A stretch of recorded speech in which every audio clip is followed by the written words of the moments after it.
wife invited me to a business dinner with a Japanese client. I kept quiet and pretended I didn't understand Japanese, but then I heard him say something that made me freeze. I couldn't believe what I was hearing. They thought I was just a helpless old man, a burden waiting to expire.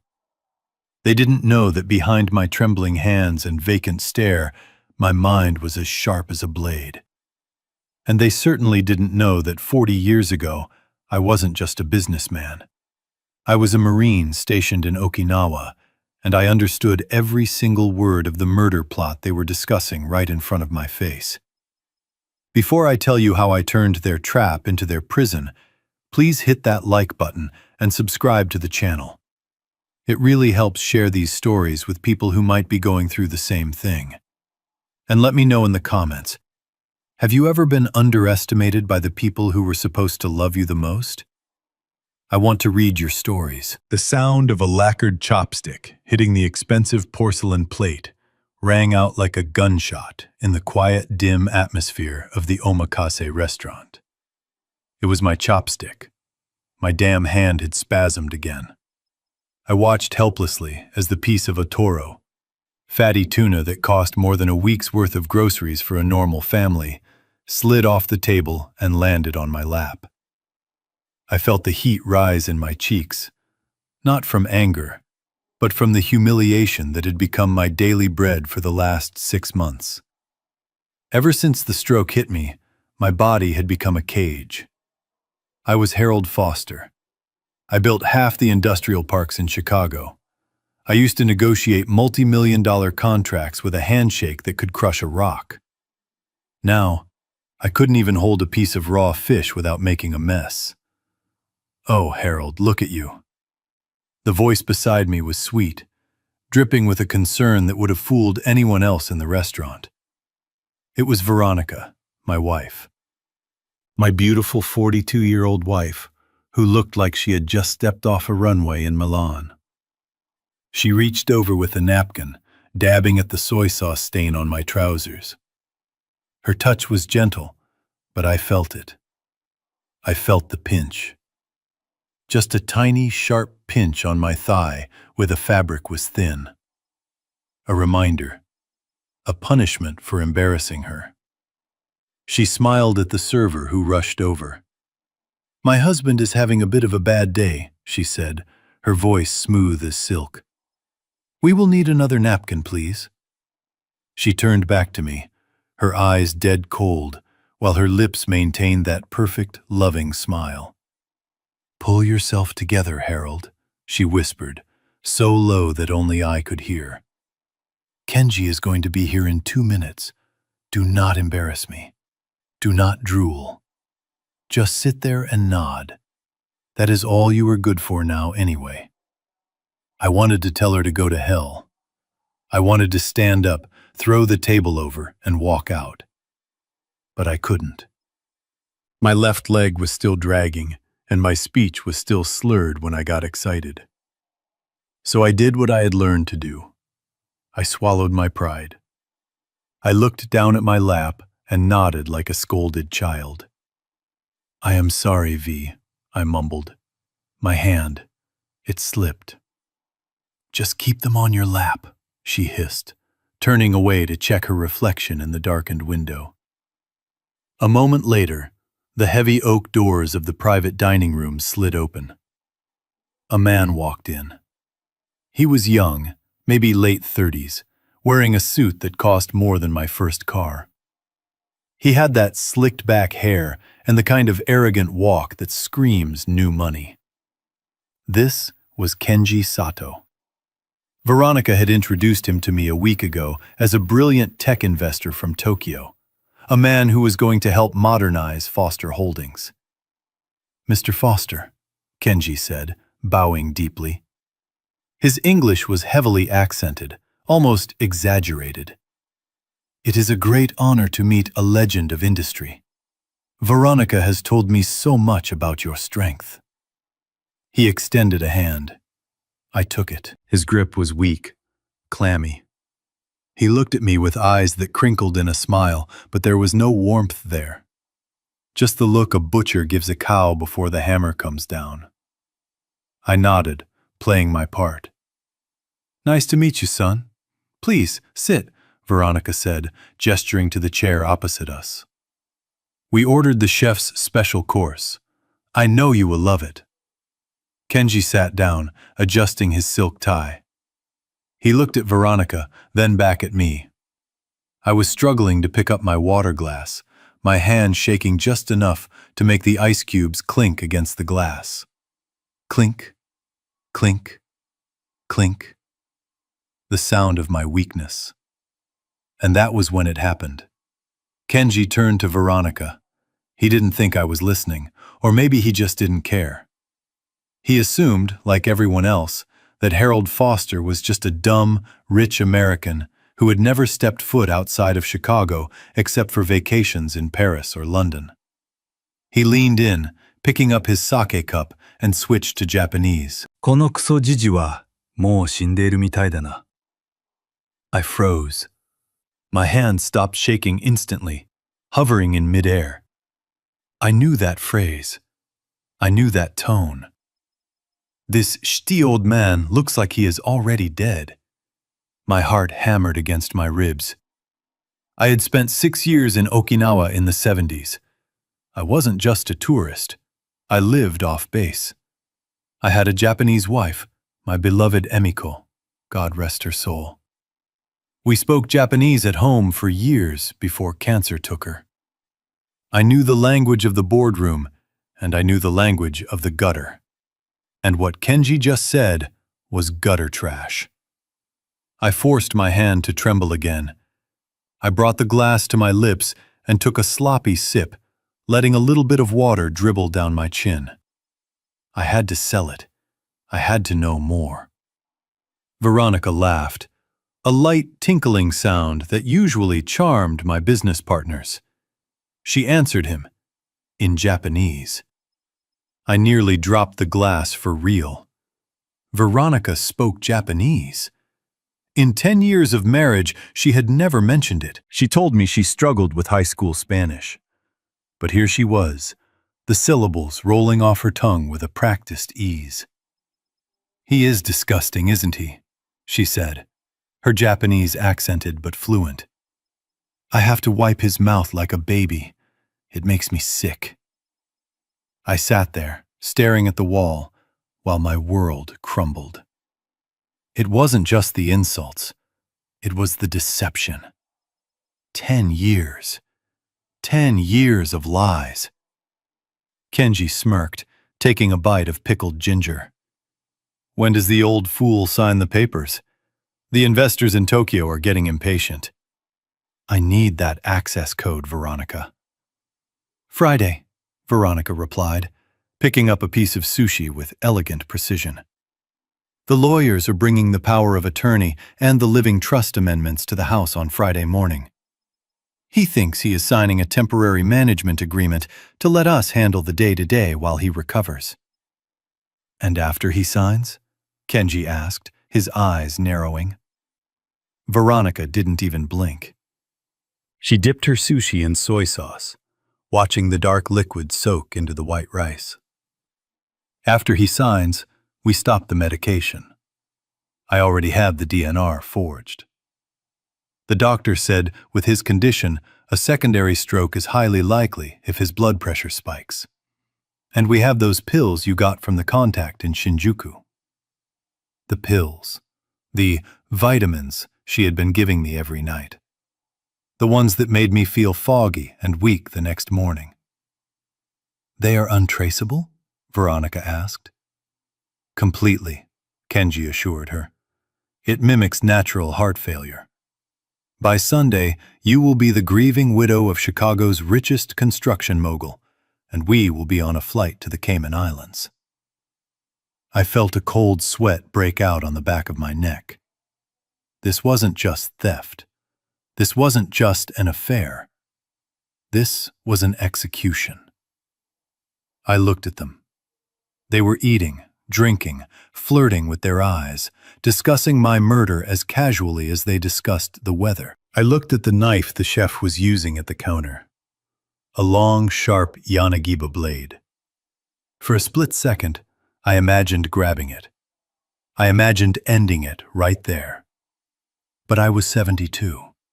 I had a bad leg, and they were two healthy, ruthless predators. If I made a scene now, they would claim I was having a dementia episode. They would have me institutionalized by tonight, and I would be dead by morning. No, I needed a plan. I lowered my glass. I looked Kenji right in the eye. He didn't see the fire burning in there. He only saw a confused old man. "Is the sushi good, Mr. Sato?" I asked in English, my voice cracking perfectly. Kenji jumped slightly, then recovered his smile. "It is delicious, Mr. Foster. Very fresh." "Good," I said. I pushed my plate away, letting my shoulders slump. "I am tired, V.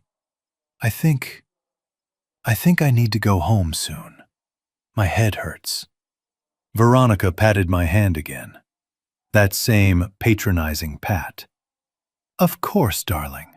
Just let us finish our drinks. You need to rest up for Friday. It is a big day." She winked at Kenji. I looked down at the table, hiding the clenched fist under my napkin. My fingernails were digging into my palm so hard I could feel the skin breaking. Friday. I had 3 days. 3 days to undo 10 years of marriage. 3 days to prove I wasn't the helpless invalid they thought I was. 3 days to save my own life. They thought Harold Foster was finished.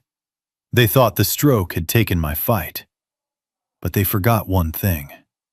You don't survive the jungles of business, and you certainly don't survive the Marines by being soft. I took a deep breath, smelling the wasabi and the betrayal in the air. Enjoy your meal, I thought, because it's going to be your last happy memory. The game was on, and unlike them, I knew the rules. The ride back to our estate in the back of the limousine was suffocating. The leather seats were cool against my back, but the air inside felt heavy, thick with the scent of Veronica's perfume and the unspoken toxicity of what I had just witnessed. The partition was up, separating us from the driver, creating a private bubble of deceit. Veronica slid across the seat, closing the distance between us. Her hand, manicured and adorned with the 3-carat diamond I had bought her for our 5th anniversary, came up to rest on my knee. "Kenji really likes you, Harold," she said softly. Her voice was a purr, the same tone she used to convince me to buy vacation homes we didn't need or cars she barely drove. "He thinks you are a visionary. He told me that with his technology and your foundation, the company is going to soar to new heights." I stared straight ahead at the passing streetlights of Chicago.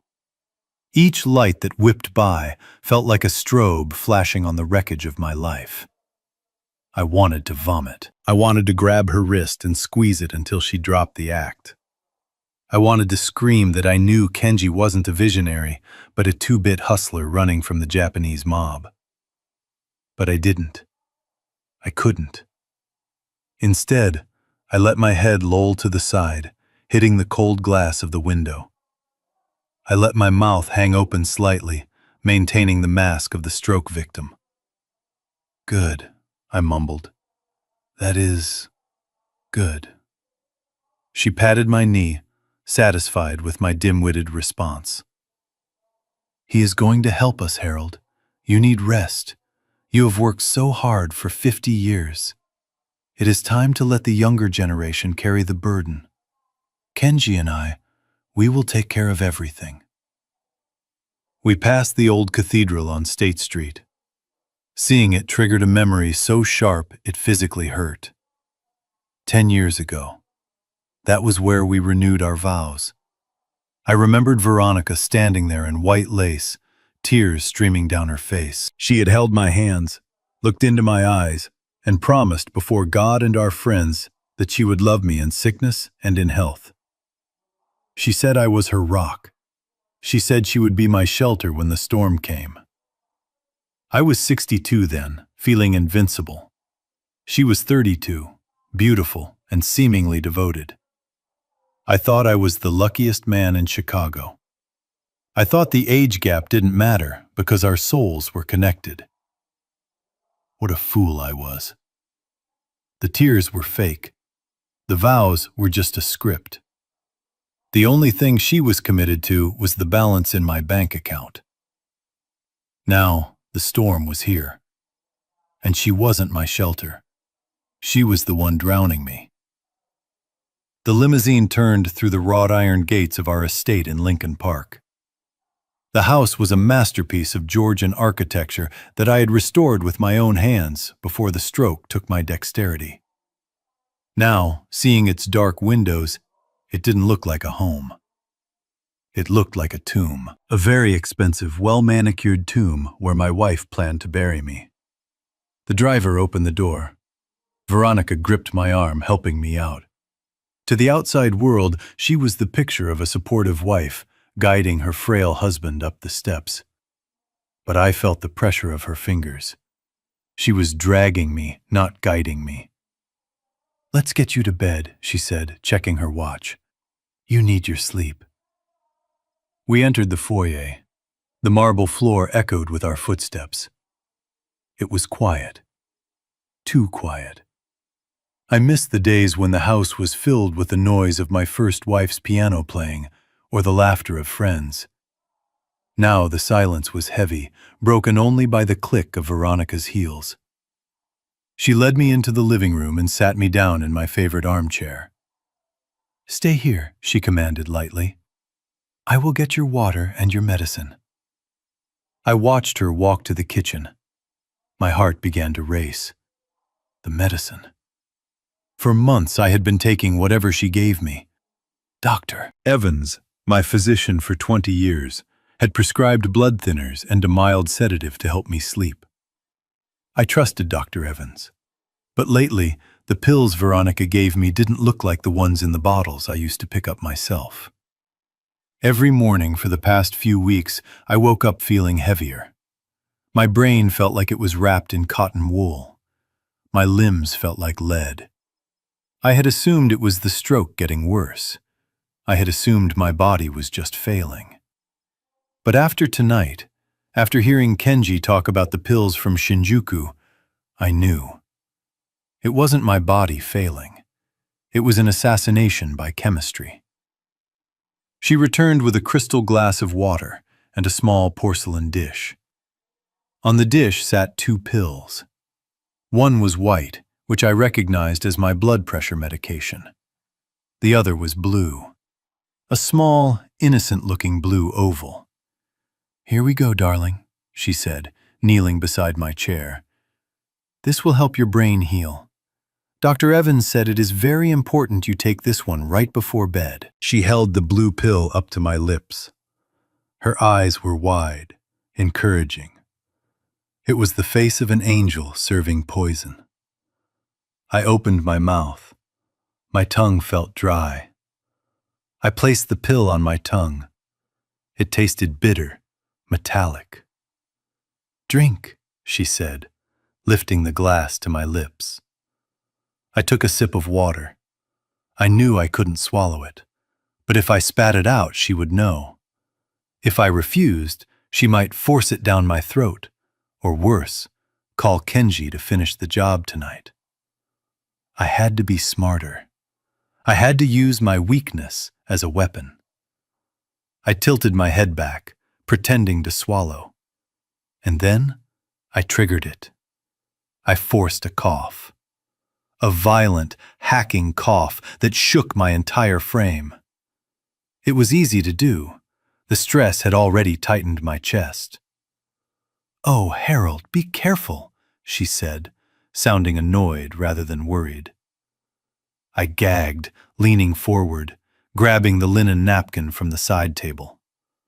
I buried my face in the napkin, coughing loudly, my body convulsing. In that moment of chaos, While my face was hidden in the white fabric, I spat the blue pill out. I folded the napkin quickly over it, crumpling it in my trembling hand. I took a deep breath, wiping my mouth with the back of my hand, keeping the napkin balled up in my fist. "I am sorry," I wheezed, looking at her with watery eyes. "Went down the wrong pipe." "Did you swallow it?" she asked sharply. I nodded, patting my chest. Yes, I think so. It is down." She stared at me for a second, searching my face for any sign of deception. I kept my mouth slightly open, breathing hard, looking pathetic. She relaxed. "Good," she said. She stood up and smoothed her skirt. "Go upstairs and get changed. I have some emails to answer. I will sleep in the guest room tonight. I don't want to disturb your rest." That was her code for calling Kenji. I gripped the armrests and hoisted myself up, clutching the crumpled napkin in my left hand like it was a grenade. "Good night, V," I said. "Good night, Harold." I walked to the stairs. Each step was a battle. I had to drag my leg. I had to keep my back hunched. But inside, my adrenaline was pumping like jet fuel. I made it to the landing, turned the corner, and entered the master bedroom. I closed the door and locked it. I went straight to the bathroom and turned on the faucet, letting the water run loud. Just in case there were bugs in the room, the sound of the water would mask my movements. I leaned over the marble vanity and unfurled the linen napkin. There it was, the blue pill.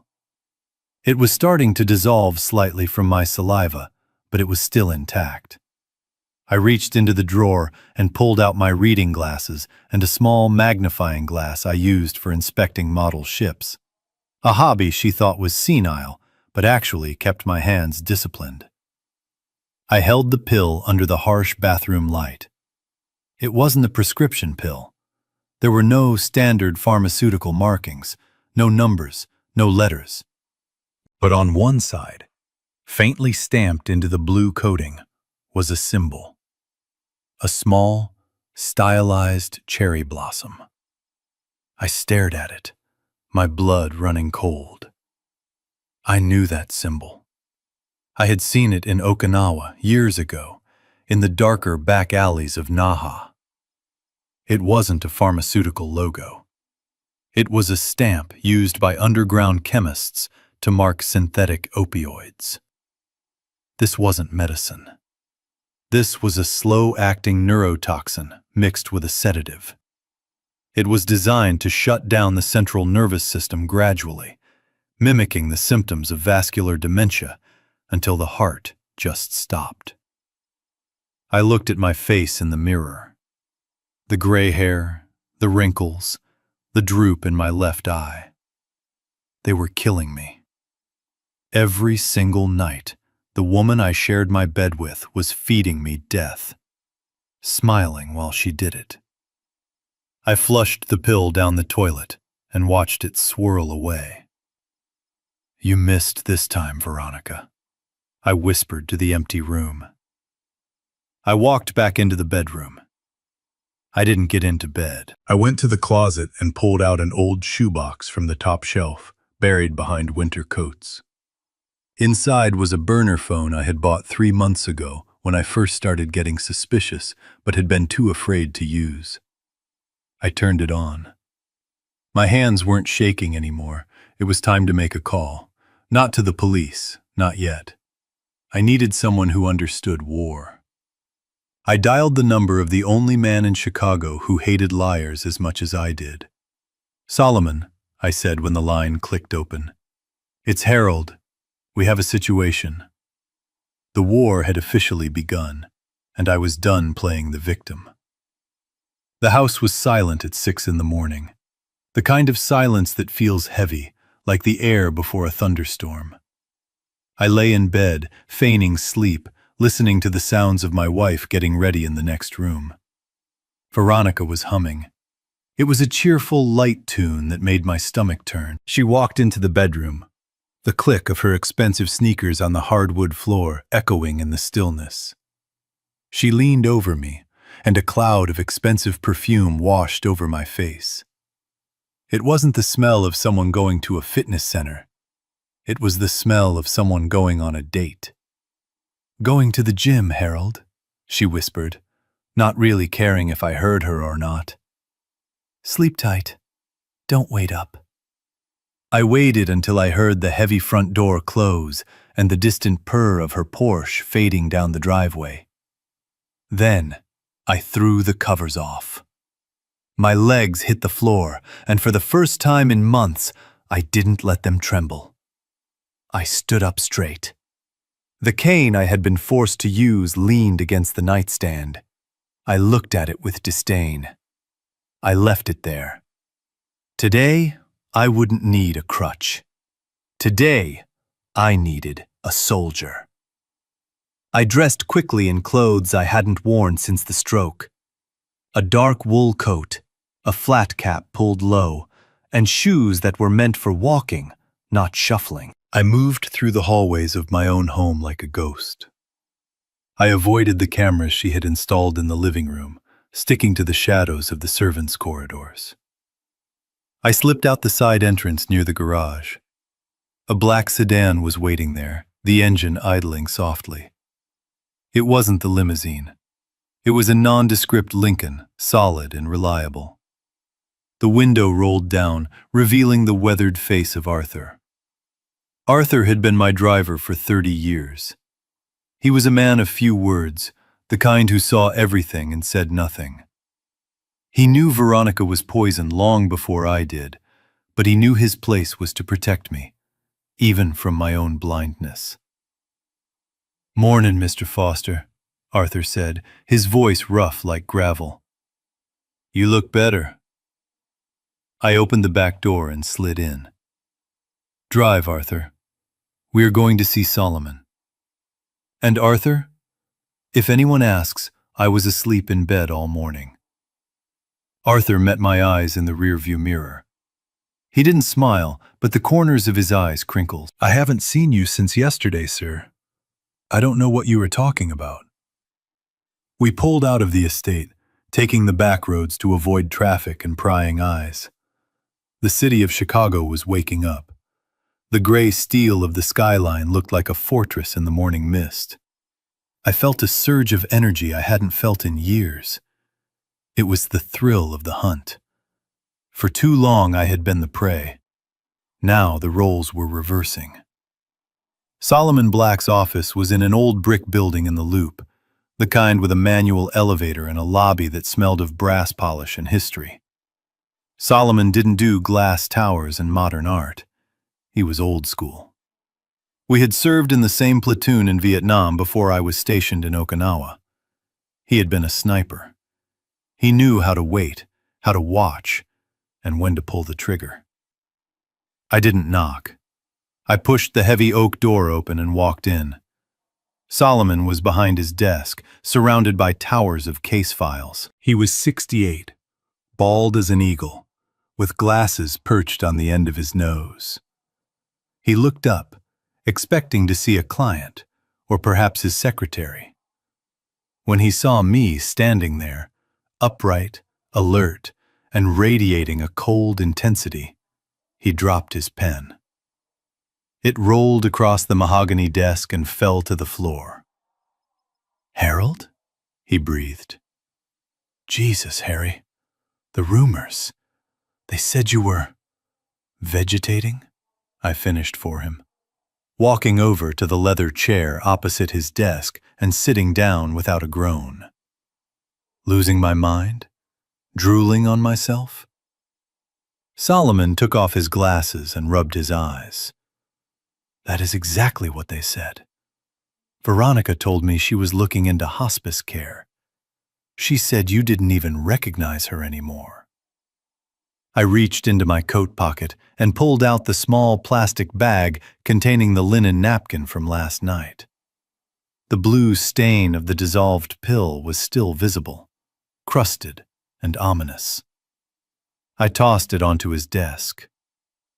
She wishes I didn't recognize her, I said. But I see her clearly now, Saul. For the first time in 10 years, I see exactly who she is. Solomon picked up the bag, examining it. What is this? That is my breakfast, lunch, and dinner, I said. She calls it vitamins. I call it evidence. I need you to run it. I know you still have contacts at the university lab. I need to know exactly what she is feeding me. Solomon didn't ask questions. He picked up his secure line and dialed a number. He spoke in low, urgent tones, giving instructions. Within minutes, a courier was at the door to take the sample. That was Solomon. Efficient. Lethal. While we waited, I told him everything. I told him about the dinner, the Japanese insults, the plan to kill me on Friday. Solomon listened, his face hardening into a mask of stone. He didn't interrupt. He just poured 2 glasses of scotch from the decanter on his shelf. It was barely 8 in the morning, but this was war council. By the time I finished, the fax machine in the corner beeped. It was the preliminary analysis from the lab.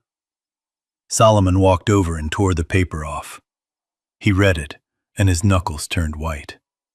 He walked back to the desk and slid the paper toward me.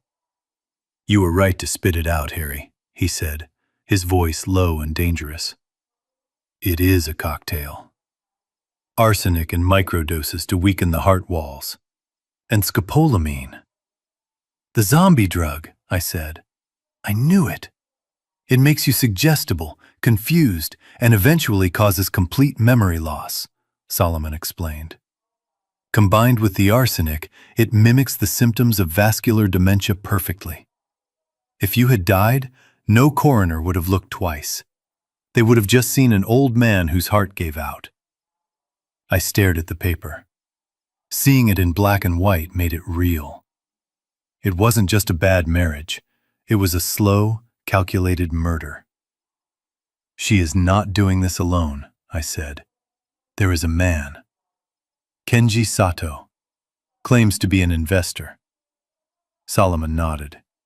He opened a drawer and pulled out a thick manila folder. He slammed it down on the desk. Dust motes danced in the morning light. I know, Solomon said. As soon as you called me yesterday, I started digging. My friends in Tokyo Intelligence owe me a few favors. He opened the file. Inside were photos, not of a boardroom, but of neon lights, crowded clubs, and men with tattoos. Meet Kenji Sato, Solomon said, pointing to a picture of Kenji wearing a flashy suit, surrounded by women in a club in Kabukicho. Or, as he is known in the red light district, Prince Kenji. He isn't an investor, Harold. He is a host. A high-end male escort who targets wealthy older women. I looked at the photos. The arrogance was the same. The smile was the same. He seduced Veronica, I said. It is worse than that, Solomon continued. He didn't just seduce her. He is desperate. Look at the last page. I flipped to the back of the file. There was a police report, translated from Japanese. He owes money, Solomon said. A lot of money. He borrowed 50 million yen from the Inagawa Kai to open his own club, and he gambled it all away. The Yakuza aren't known for their patience. They gave him 3 months to pay up, or he loses his fingers. Or his life. That is why he is here. That is why they are rushing to get your signature on Friday. He needs your money to buy his life back. I closed the folder. A cold smile spread across my face. It wasn't a smile of happiness. It was the smile of a predator who just found the exposed jugular of his enemy. So, I said softly, he is running from the Yakuza. He is terrified of them, Solomon confirmed. If they find out where he is a dead man walking. I stood up, buttoning my coat. I picked up the file and tucked it under my arm. "You know, Solomon," I said, walking to the window and looking down at the street where Arthur was waiting. "I have always admired the Japanese culture. They believe strongly in honor, and they really hate it when someone steals from them." Someone looked at me, realizing what I was thinking. "Harold, what are you going to do? You can't just call the police. We need to build a case." "Police?" I turned back to him, my eyes hard as flint. "The police are for justice, Saul. I don't want justice. I want punishment. If Mr. Sato owes a debt to the Yakuza, who am I to stand in the way of a collection agency?" I walked toward the door. "Get the paperwork ready for Friday, Saul. Bring the camera crew. And find me a contact number for the Inagawa-kai branch in Los Angeles. I think it is time I made a business call." I left the office, my cane forgotten in the car, my step light. They wanted a helpless old man. I was about to give them a war. The afternoon sun was streaming through the bay windows of the living room, casting long, sharp shadows across the Persian rug. I sat in my wheelchair, a prisoner in my own home, staring at the dust motes dancing in the light. My body was still, but my mind was racing, replaying the conversation with Solomon, calculating the risks, planning the endgame. I was ready for a fight, but I wasn't expecting the enemy to walk through the front door with a yoga mat and a smile that could cut glass. Veronica came in first, clapping her hands together with a forced enthusiasm that made my teeth ache. "Harold, look who is here to see you. You know how we talked about getting your strength back? Well, I hired the best specialist in the city. He is going to help you with your range of motion." My stomach churned as Kenji Sato walked in behind her. He wasn't wearing his expensive suit today. He was dressed in tight designer athletic wear that showed off his gym muscles, the kind of muscles built for vanity, not for work. He carried a leather bag in one hand and that same arrogant smirk on his face. "Good afternoon, Mr. Foster," Kenji said, his voice dripping with false solicitude. "Veronica tells me your muscles have been very stiff. We're going to loosen you up today." I gripped the armrests of my chair. This wasn't therapy. This was an invasion. He was marking his territory, showing me that he could touch me, hurt me, and control me right in front of my wife. I nodded slowly, letting my head bob weakly. "Hello," I mumbled. Kenji set his bag down on the coffee table right next to me. He stepped closer, invading my personal space. I could smell his cologne, a heavy, musky scent that masked the smell of stale tobacco. "Let us start with the arms," he said. He grabbed my right wrist. His grip wasn't therapeutic. It was hard.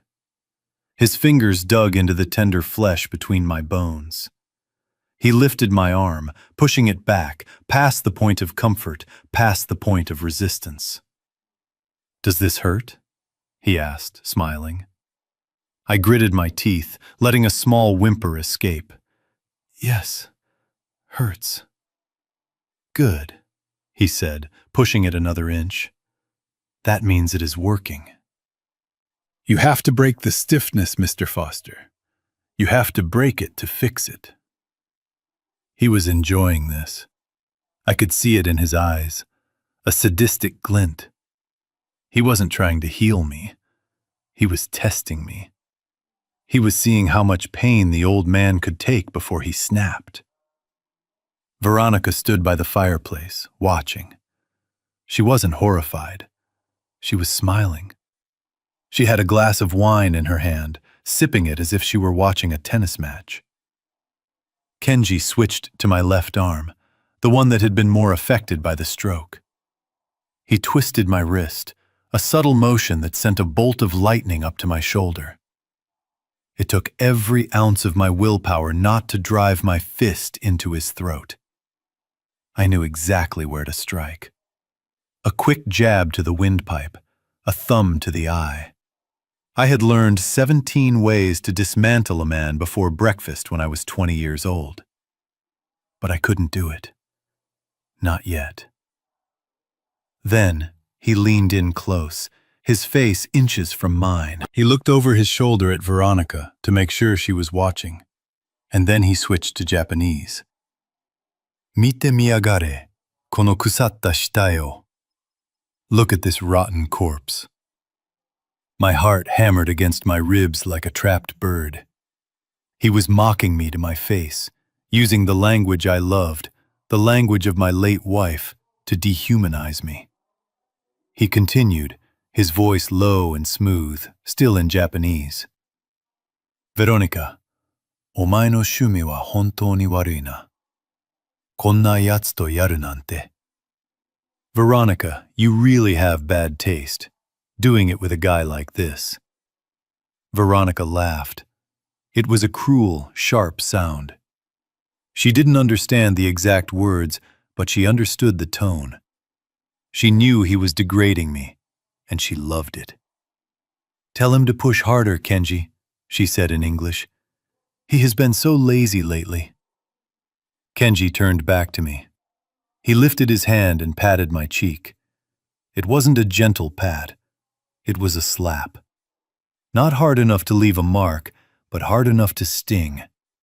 Hard enough to say, I own you. Good boy, Harold, he said in English. Take the pain.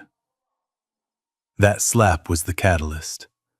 The rage that exploded in my chest was white hot.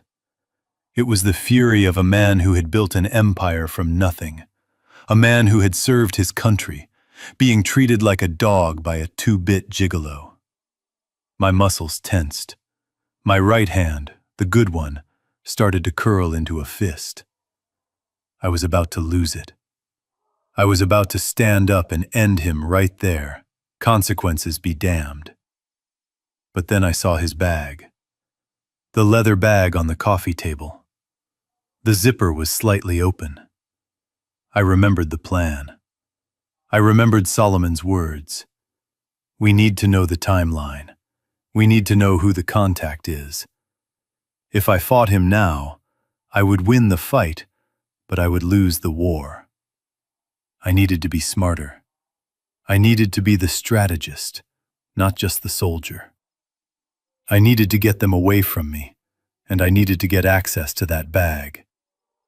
I had to do the one thing that would make them underestimate me forever. I had to destroy my own dignity to save my life.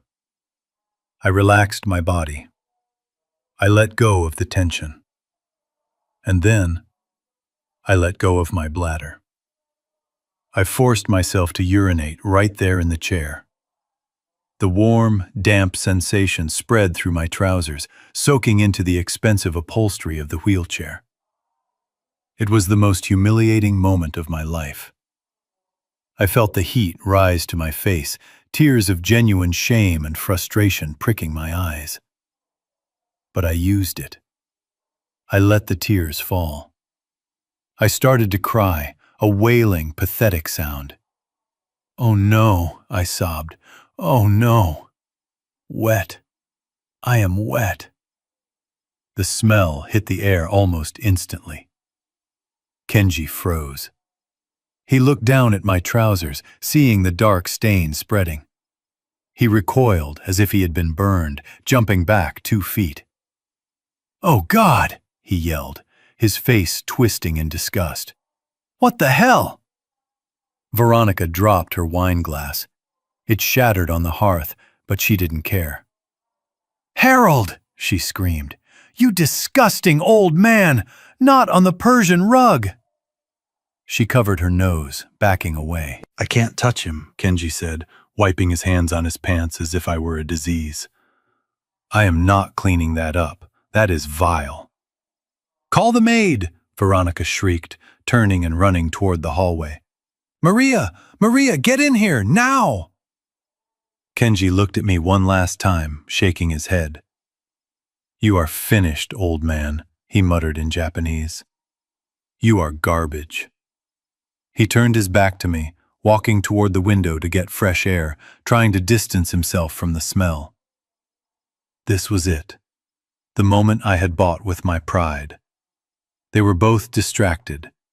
Veronica was yelling in the hallway. Kenji was looking out the window, holding his breath.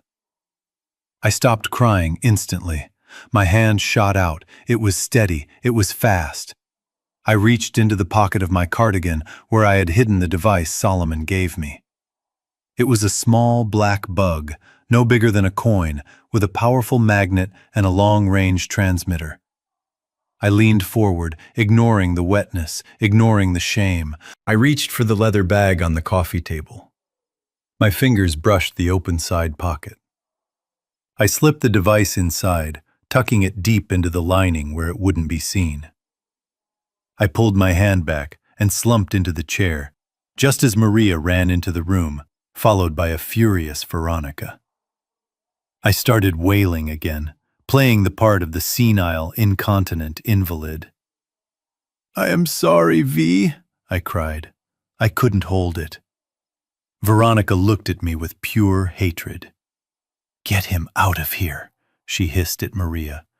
"Clean him up and burn those pants." Kenji walked over and grabbed his bag. He swung it over his shoulder, completely unaware that he was now carrying a relentless spy. "I am leaving, Veronica," he said. "I can't deal with this smell. I will see you tonight at the hotel." He looked at me with a sneer. "Goodbye, Mr. Foster. Try not to rot before Friday." I watched him walk out the door. Maria was fussing over me, apologizing softly, treating me with the kindness that my own family lacked. I let her wheel me away to the bathroom. As the water ran in the tub, washing away the evidence of my humiliation, I felt a strange sense of calm. The shame was gone. In its place was a cold, hard satisfaction. "Go ahead and run, Kenji. Go to your hotel. Go to your meeting. You think you are carrying your gym clothes, but you are carrying your own death warrant." I closed my eyes and listened to the water. I was clean, and for the first time in a long time, I was in control. The heavy oak door of my private study clicked shut, and I threw the deadbolt. It was a solid sound, a sound of finality that echoed in the silence of the room. This was the one place in the entire estate where Veronica held no dominion. She had tried to get the code from me a dozen times in the last year, claiming she wanted to clean or organize my old files. But I had played the stubborn old man card perfectly. I told her I had lost the combination in the fog of my memory. The truth was, I remembered it better than I remembered my own birthday. This room was my bunker. The walls were lined with cork and heavy mahogany, soundproof decades ago, so I could conduct international business without waking the household. Now, those same walls were the only thing standing between me and the vultures circling outside. I moved to the large desk that dominated the center of the room. It was covered in dust, a testament to my supposed incapacity, but under the layer of neglect lay the tools of my salvation. I pulled open the bottom drawer, bypassing the false bottom I had installed in the 80s, and retrieved the receiver unit. It was a sleek black box, modern military grade, something Solomon had procured for me. I set it on the leather blotter and plugged in the headset. My hands were steady. The tremors that plagued me during the day, the shaking that spilled soup and dropped glasses, were gone. Here, in the dark, I wasn't the invalid. I was the Marine. I was the CEO. I was the hunter. I put the headphones over my ears and adjusted the frequency dial. Static hissed in my ears, white noise that sounded like the ocean. I closed my eyes and turned the knob slowly, filtering through the interference of the city. Then, the signal snapped into place, crystal clear. The first thing I heard was the sound of ice clinking against glass. Then, the ambient hum of an air conditioner. They were at a hotel. I recognized the acoustic signature immediately. It wasn't the Four Seasons or the Ritz. It sounded smaller, tighter. Probably a boutique hotel on the north side where they thought they were invisible. Then came the voices. "You should have seen his face," Kenji was saying. His voice was relaxed, arrogant.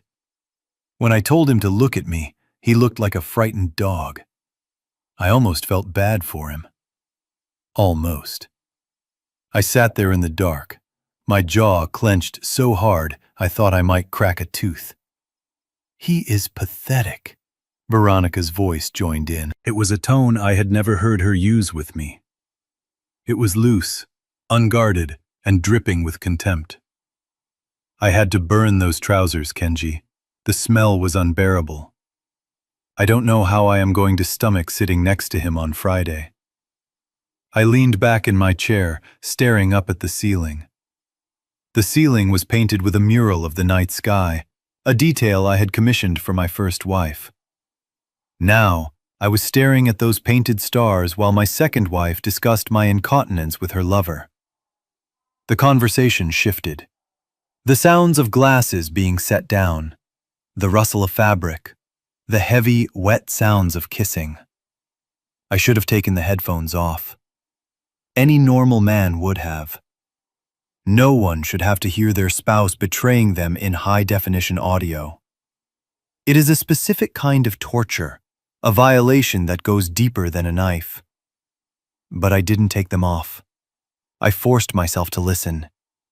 I needed the pain. I needed to sear this moment into my brain so that when the time came to destroy them, I wouldn't feel a shred of mercy. I listened to their moans, their laughter, the squeak of the hotel mattress. I sat there like a statue, letting the hatred calcify my heart. After what felt like an eternity, the room went quiet again. Then, the click of a lighter, the exhale of smoke. "Friday," Kenji said. His voice was different now. The playfulness was gone. It was tight, anxious. "You are absolutely sure about the paperwork, Veronica?" I leaned forward, grabbing a pen and a notepad. This was it. "Yes, I am sure," Veronica replied. Her voice was sharp, annoyed by his doubt. "The board has already been prepped. They see him as a liability. When he signs the transfer of power, it is immediate. You get full control of the liquid assets for investment purposes. That is $50 million, Kenji. Enough to pay off your debts." She paused. "And enough to get us to the Caymans before anyone realizes the accounts are empty." I wrote it down. Friday. Board meeting. Transfer of power. "And what about him?" Kenji asked. "We can't leave him behind to talk. If he wakes up and realizes the money is gone, he will call the feds." "He won't wake up," Veronica said. Her voice was so cold it made the temperature in my study drop. I stopped writing. I held my breath. "What do you mean?" Kenji asked. "I have it all arranged," she said casually, as if she were discussing a dinner menu. "As soon as the meeting is over, I am taking him home. I told the nurse to take the night off. I have a vial of insulin in my vanity." "Insulin?" Kenji asked. "He is not diabetic." "Exactly," Veronica said. "That is the beauty of it. A massive overdose of insulin causes severe hypoglycemia. The brain starves of glucose. He will go into a coma, and then his heart will stop. By the time the coroner looks at him, the insulin will have metabolized. It leaves no trace in the blood after a few hours. Given his history of stroke and heart disease, it will be ruled a natural cardiac arrest."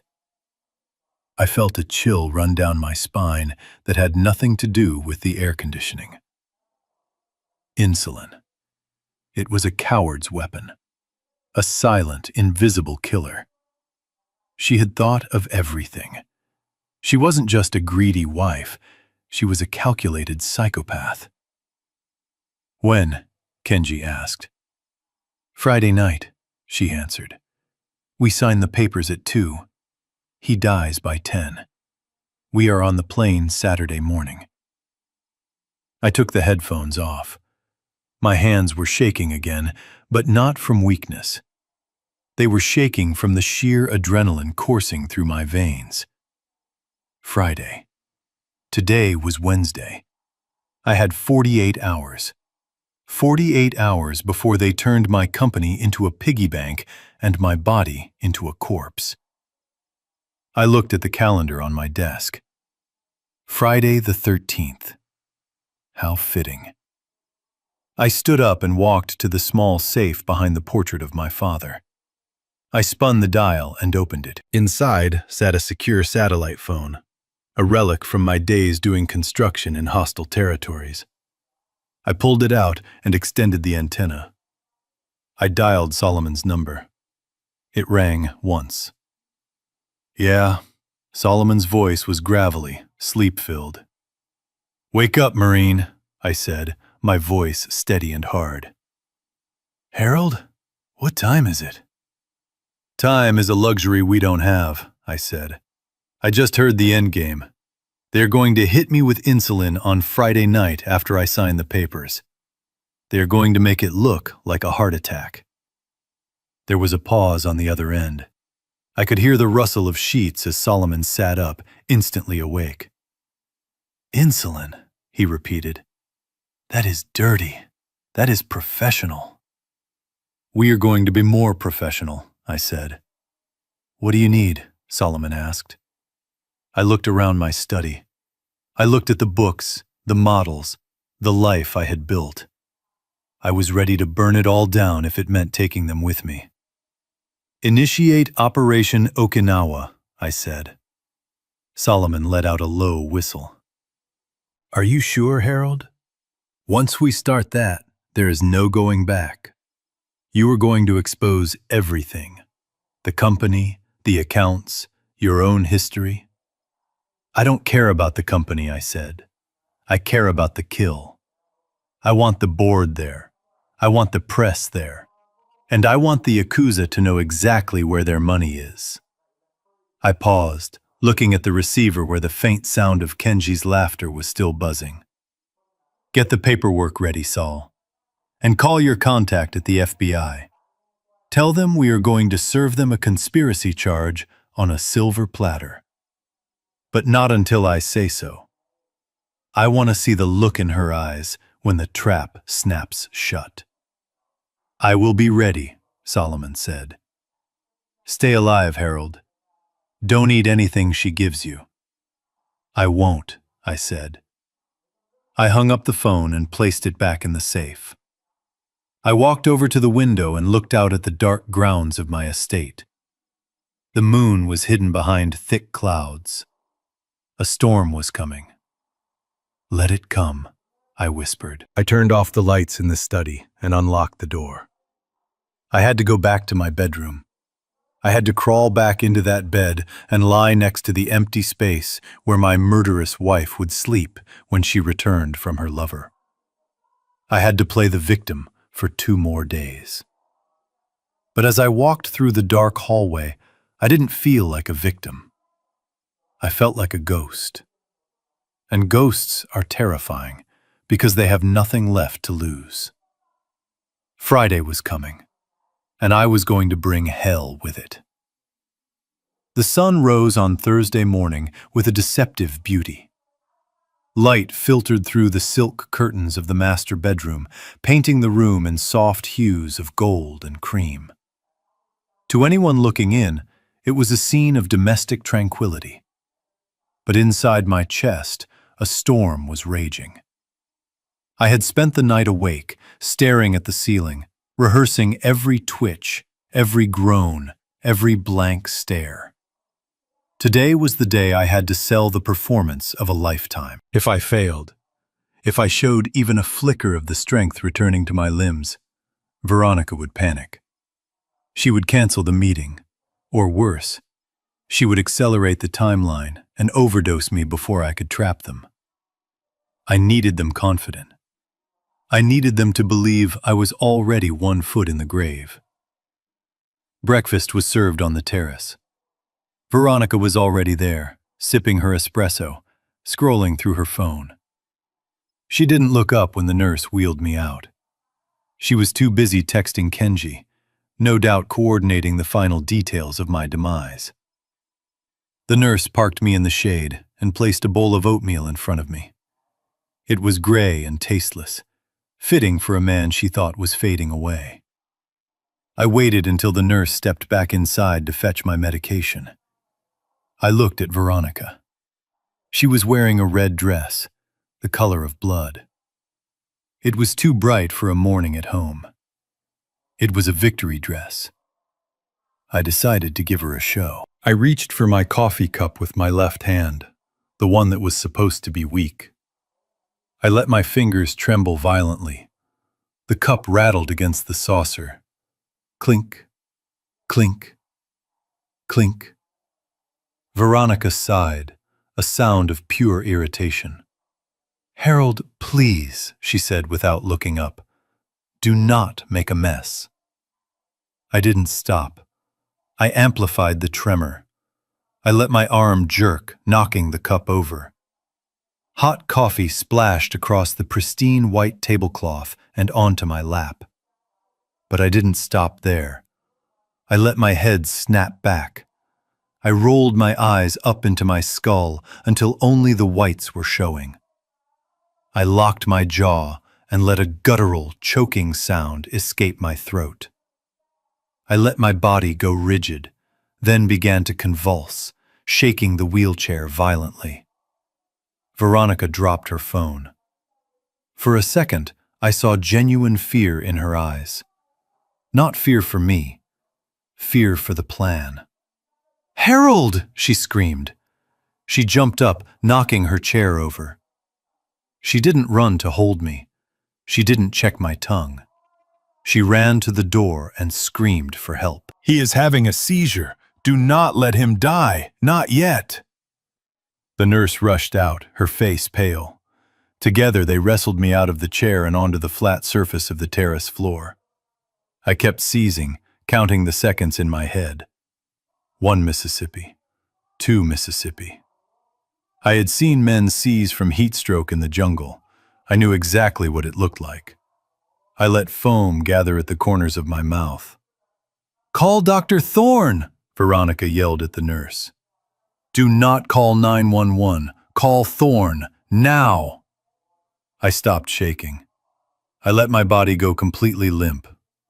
I lay there on the cold stone, staring unseeingly at the blue sky, breathing in shallow, ragged gasps. Veronica was hovering over me, her hand checking my pulse. Her grip was tight, painful. "You better not die on me, you old fool," she whispered. "We are so close. Just hold on 1 more day." 20 minutes later, Dr. Thorne arrived. Thorne was a slick man with sweaty palms and a medical license that should have been revoked years ago. He was on Veronica's payroll. I had suspected it for months, but today it confirmed it. He didn't rush in with a defibrillator. He walked in with a leather bag and a look of annoyance. They had moved me to the bed. I lay there, eyes half open, drool drying on my chin. I was the picture of a man at the end of his road. Thorne shined a penlight into my eyes. I didn't blink. I had practiced this. You focus on a point 1,000 miles away and you don't let the light touch you. "How is he?" Veronica asked, pacing the room. Thorne straightened up, putting his stethoscope away. He didn't check my blood pressure. He didn't check my reflexes. He just looked at Veronica and shook his head theatrically. "It is the cerebral cortex," he said, spewing medical nonsense to justify his fee. "The neural pathways are collapsing faster than we anticipated. The stroke caused a cascade failure." "What does that mean?" Veronica demanded. "It means the window is closing, Veronica," Thorne said, his voice grave. He is slipping into a vegetative state. Right now, he has moments of lucidity, but by the weekend, he will be gone. The lights will be on, but nobody will be home. Veronica bit her lip. This was the pressure point I wanted them to feel. "Can he sign the papers?" she asked. Thorne looked at me. I lay perfectly still. "If you do it tomorrow, yes," Thorne said. "If you wait until Monday, a judge will look at him and declare him incapacitated. If that happens, the state steps in. They will freeze his assets, appoint an independent guardian, and launch an investigation into his care. You won't get a dime until probate settles, which could take years." "Years?" Veronica repeated, horror dawning on her face. "We don't have years. Kenji needs the liquidity now." "Then get the signature tomorrow," Thorne advised. "I will give him a cocktail now. It is a potent neurostabilizer. It will stop the seizures and keep him docile, but it is a temporary fix. It will also make him highly suggestible. He will do whatever you tell him to do, just like a robot." "Do it," Veronica said instantly. Thorne opened his bag.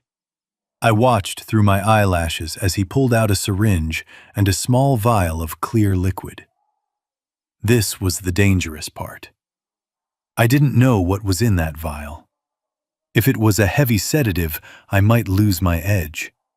I might actually fall asleep and miss the meeting. I had to fight it. Metabolism, adrenaline. I had to burn through whatever he gave me. Thorne rolled up my sleeve. I felt the cold sting of the alcohol wipe, then the sharp prick of the needle. He pushed the plunger down.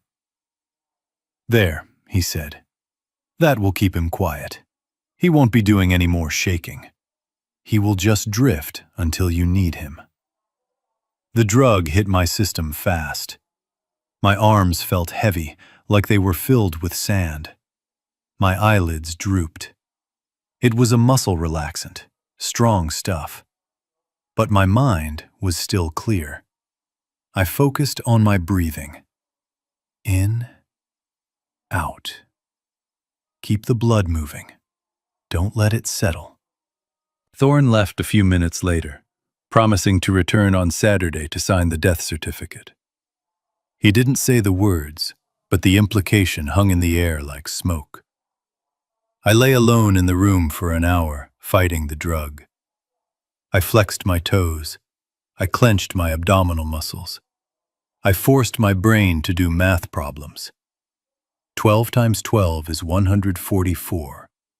17 times 6 is 102. Stay sharp, Harold. Stay sharp.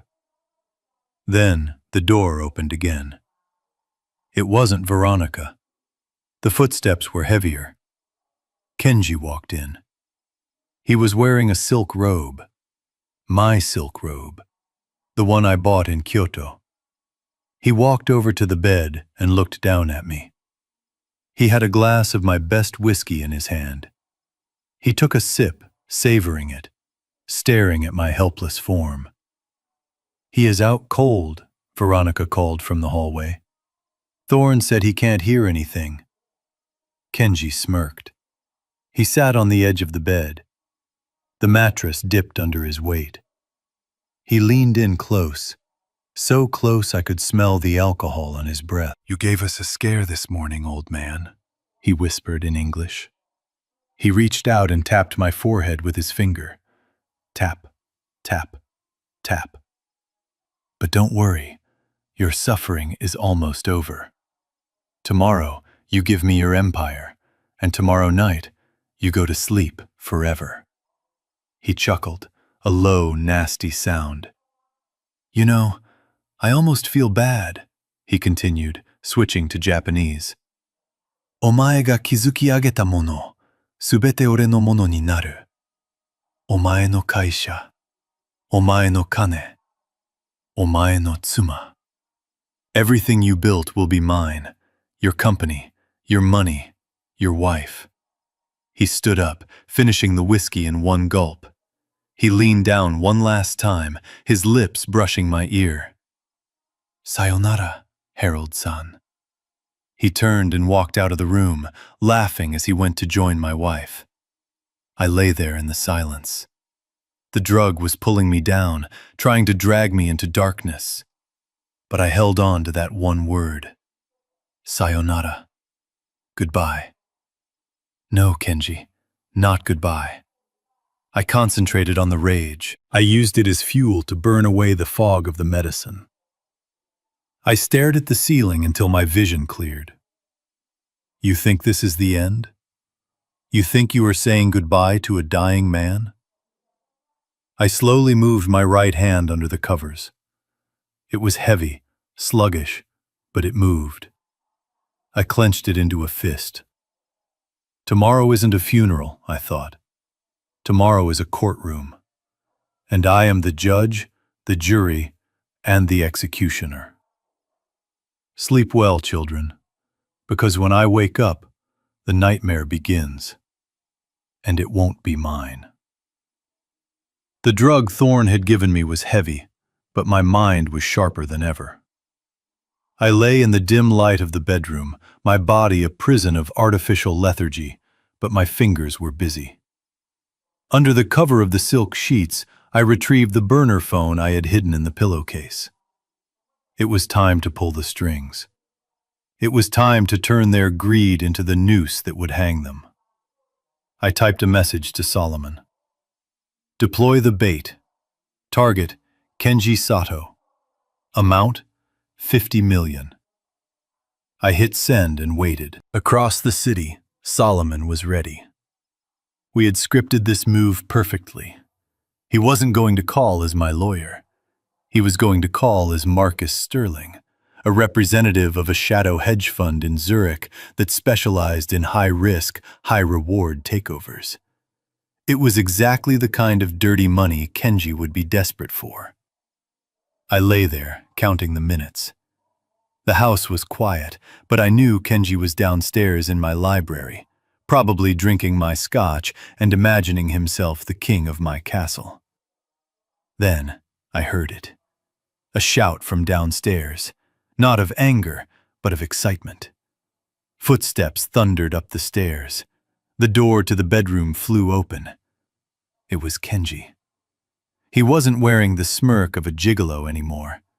He was wearing the frantic, wide-eyed look of a gambler who just saw the jackpot. He was holding his phone, his knuckles white. "Veronica," he shouted, not caring that I was lying right there. "Veronica, where are you?" Veronica came running from her dressing room, a silk robe wrapped around her. "What is it? Keep your voice down. You will wake him up." "Who cares if he wakes up?" Kenji yelled, pacing the room like a caged tiger. "I just got a call. A secure line from Zurich. Marcus Sterling." Veronica frowned. "Who is Marcus Sterling?" "He represents the Obsidian Fund," Kenji said, his voice trembling with adrenaline. "They specialize in hostile takeovers and dark pools. He said he heard rumors about the leadership change at Foster Holdings. He said they want to inject $50 million into the company." $50 million? Veronica's eyes went wide. "Why?" "Because they think the old man is holding the company back." Kenji laughed, a manic sound.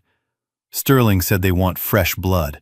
They want aggressive expansion, and they want to do it through me. He thinks I am the architect of this whole transition." I lay perfectly still, listening. It was working.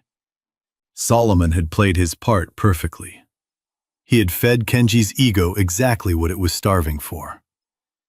"But there is a catch," Kenji said, stopping his pacing. "What catch?" Veronica asked sharply. "Sterling said the offer expires at close of business tomorrow. He needs proof that I have full executive control. He needs to see the signed power of attorney and the board resolution by 5 p.m. Friday. If we have the papers, he wires the 50 million immediately. If not, the deal is off. Veronica looked at me, then back at Kenji. I could see the wheels turning in her head. $50 million. That wasn't just enough to pay Kenji's debts.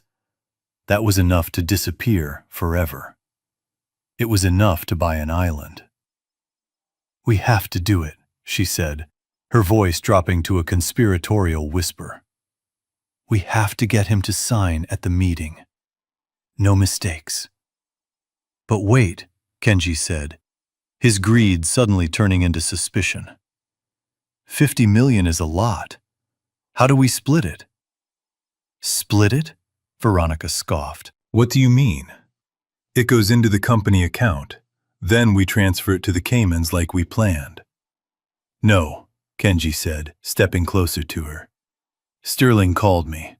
He wants to invest in me. That 50 million is my leverage. I need 30 of it to clear my obligations." 30? Veronica's face twisted in anger. "Are you insane?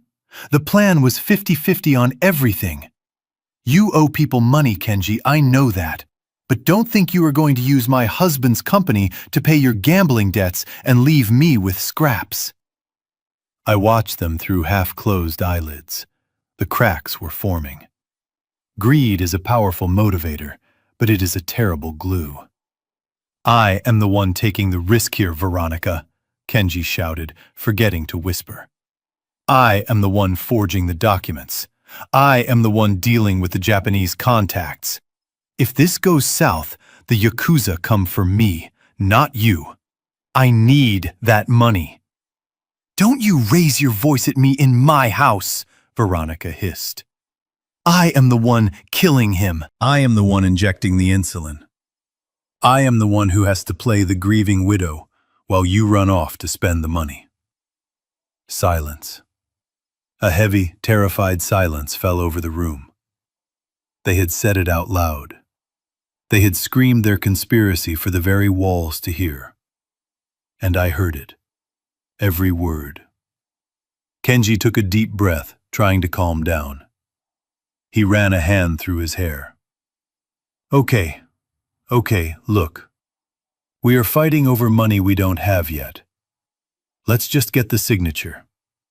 Once the money is wired, we can discuss the split. But we have to make sure he signs.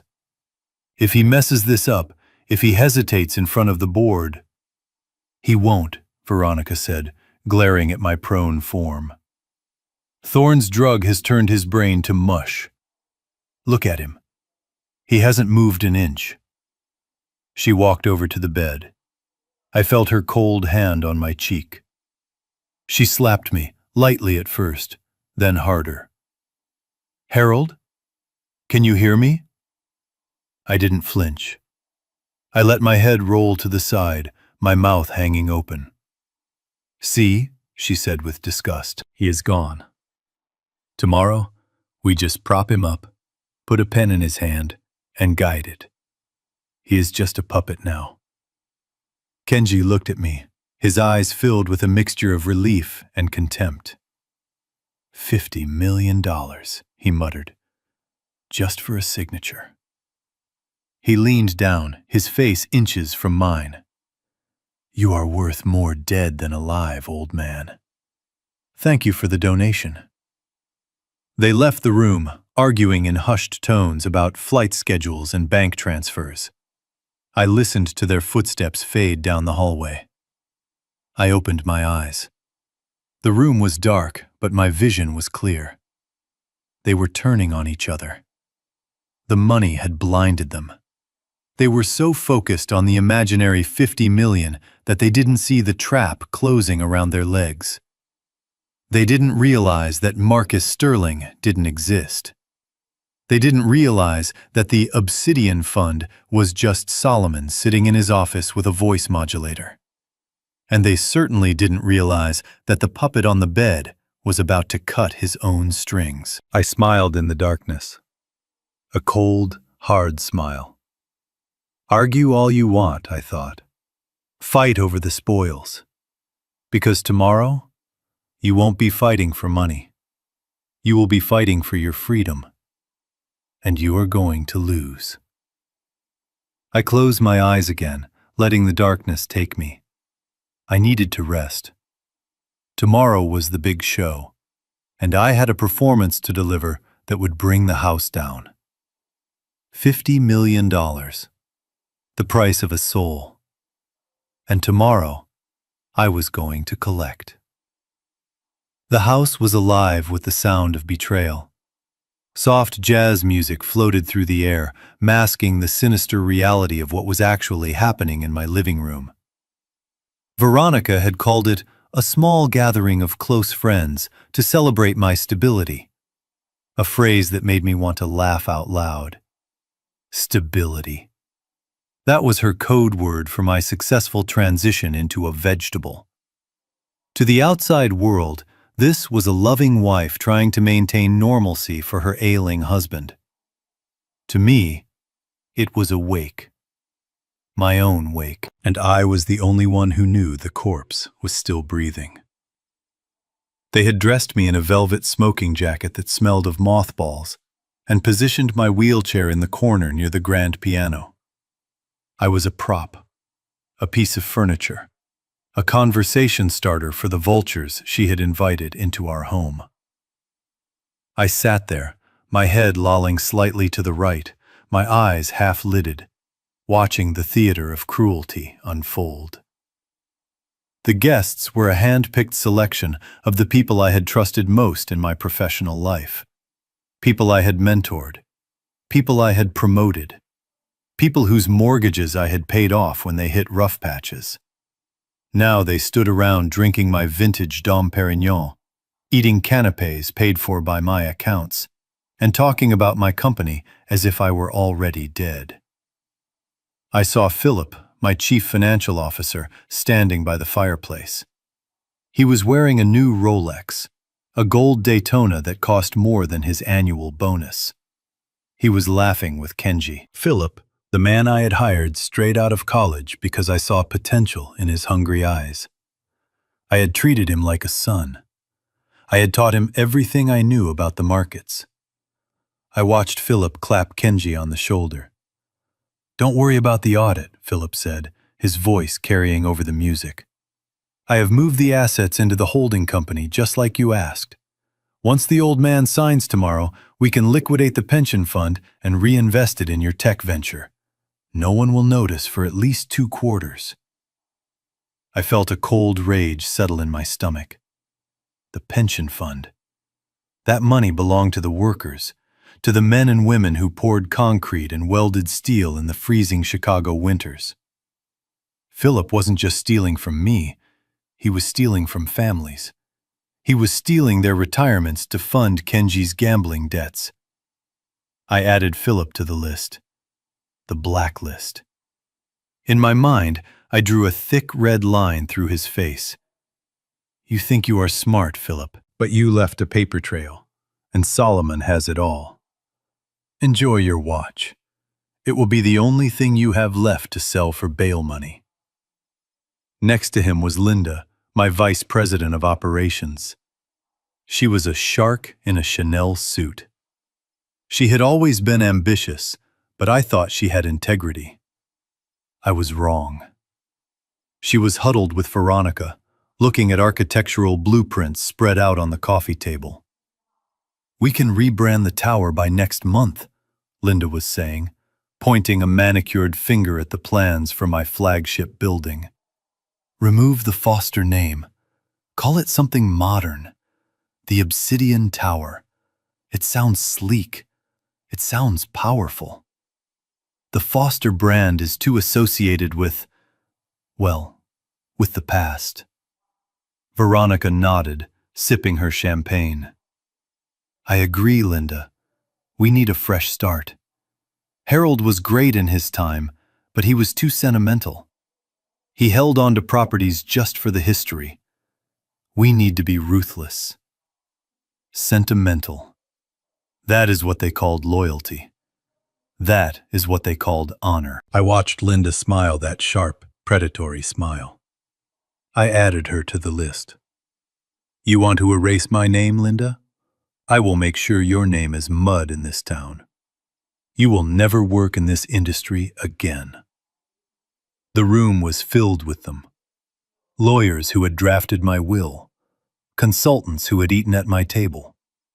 They were all there, drinking the wine of the man they were betraying. It was a masterclass in hypocrisy. Then came the moment that made my blood boil. Veronica clinked a silver spoon against her crystal flute. The room went quiet. The jazz music faded. All eyes turned to the grieving, devoted wife standing in the center of the room, looking radiant in a dress that showed just enough skin to distract the men and just enough modesty to fool the women. "Thank you all for coming on such short notice," she began, her voice trembling with practiced emotion. "As you know, it has been a difficult few months. Seeing Harold like this, it breaks my heart every day." She paused to wipe away a non-existent tear. A murmur of sympathy went through the room.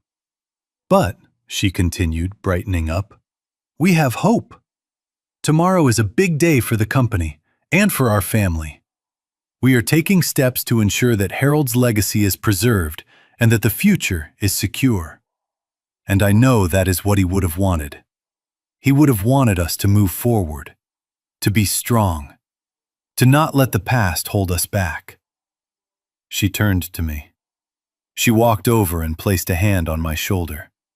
It felt like a branding iron. "To Harold," she said, raising her glass, "to the man who started it all, may he find the peace he deserves." To Harold, the room echoed. Peace. She meant death. She was toasting to my grave. Kenji raised his glass higher than anyone else. He caught my eye. He winked. A subtle, quick wink that only I saw. It was a victory lap.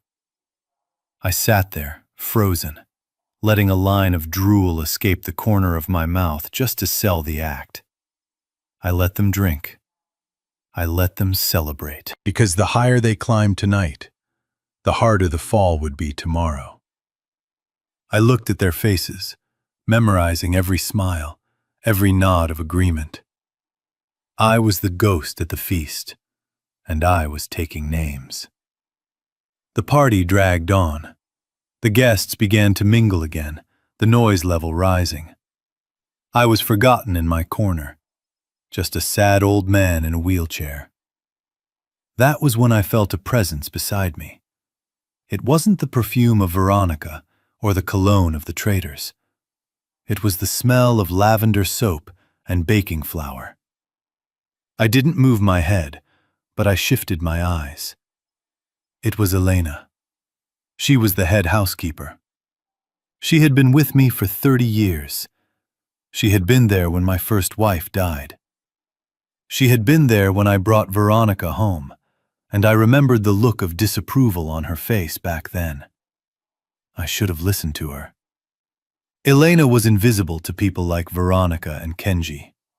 To them, she was just a uniform, a pair of hands to serve drinks and clean up messes. She was holding a tray of hors d'oeuvres. She moved closer to me, pretending to adjust the blanket on my lap. "Mr. Harold," she whispered. Her voice was barely a breath. I kept staring straight ahead, but I tensed my hand under the blanket. She leaned in, fussing with the fabric, shielding me from the view of the room with her body. "I saw them in the kitchen," she murmured, her hands moving quickly. "The man, Kenji, he had your medicine bottles.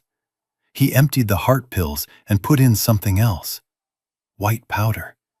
He used a funnel." My heart skipped a beat. So that was the plan. They weren't just relying on the insulin. They were spiking my regular medication tonight to weaken me before the main event. Elena looked around nervously. She reached into her apron pocket and pulled out a small, folded piece of paper. She pressed it into my hand under the blanket. "Do not take anything tonight," she whispered urgently. I switched the water on your nightstand with tap water from the servants' quarters. It is safe, but do not take the pills. Please, Mr. Harold, you have to wake up. We need you." She squeezed my hand. It was a firm, rough grip. The grip of a woman who had worked hard all her life. In a room full of millionaires and executives, this housekeeper was the only person with a soul. I couldn't speak. I couldn't thank her. If I broke character now, I would endanger her too. So I did the only thing I could. I squeezed her hand back. Just once. A sharp, deliberate pressure. Her eyes widened slightly. She looked at me, and for a second, the mask dropped. She saw me. She saw Harold Foster. She nodded imperceptibly. Then she straightened up, her face returning to the blank expression of a servant. "Would you like a napkin, sir?" she asked, loudly enough for anyone nearby to hear. I made a groaning sound. She wiped my chin gently and walked away, disappearing into the crowd. I sat there, clutching the piece of paper in my sweaty palm. I felt a surge of strength that had nothing to do with medicine. I wasn't alone. I had Solomon on the outside, and I had Elena on the inside. I waited until no one was looking, then slowly unfolded the paper with my thumb. It wasn't a note. It was a pill. One of the real heart pills. She had managed to save one for me. I looked at Philip laughing by the fire. I looked at Veronica flirting with the lawyers. I looked at Kenji counting his imaginary millions. Laugh while you can, I thought. Drink my wine. Plan my funeral. But remember this night. Remember it well. Because it is the last time any of you will ever taste champagne. I closed my eyes and swallowed the real pill dry.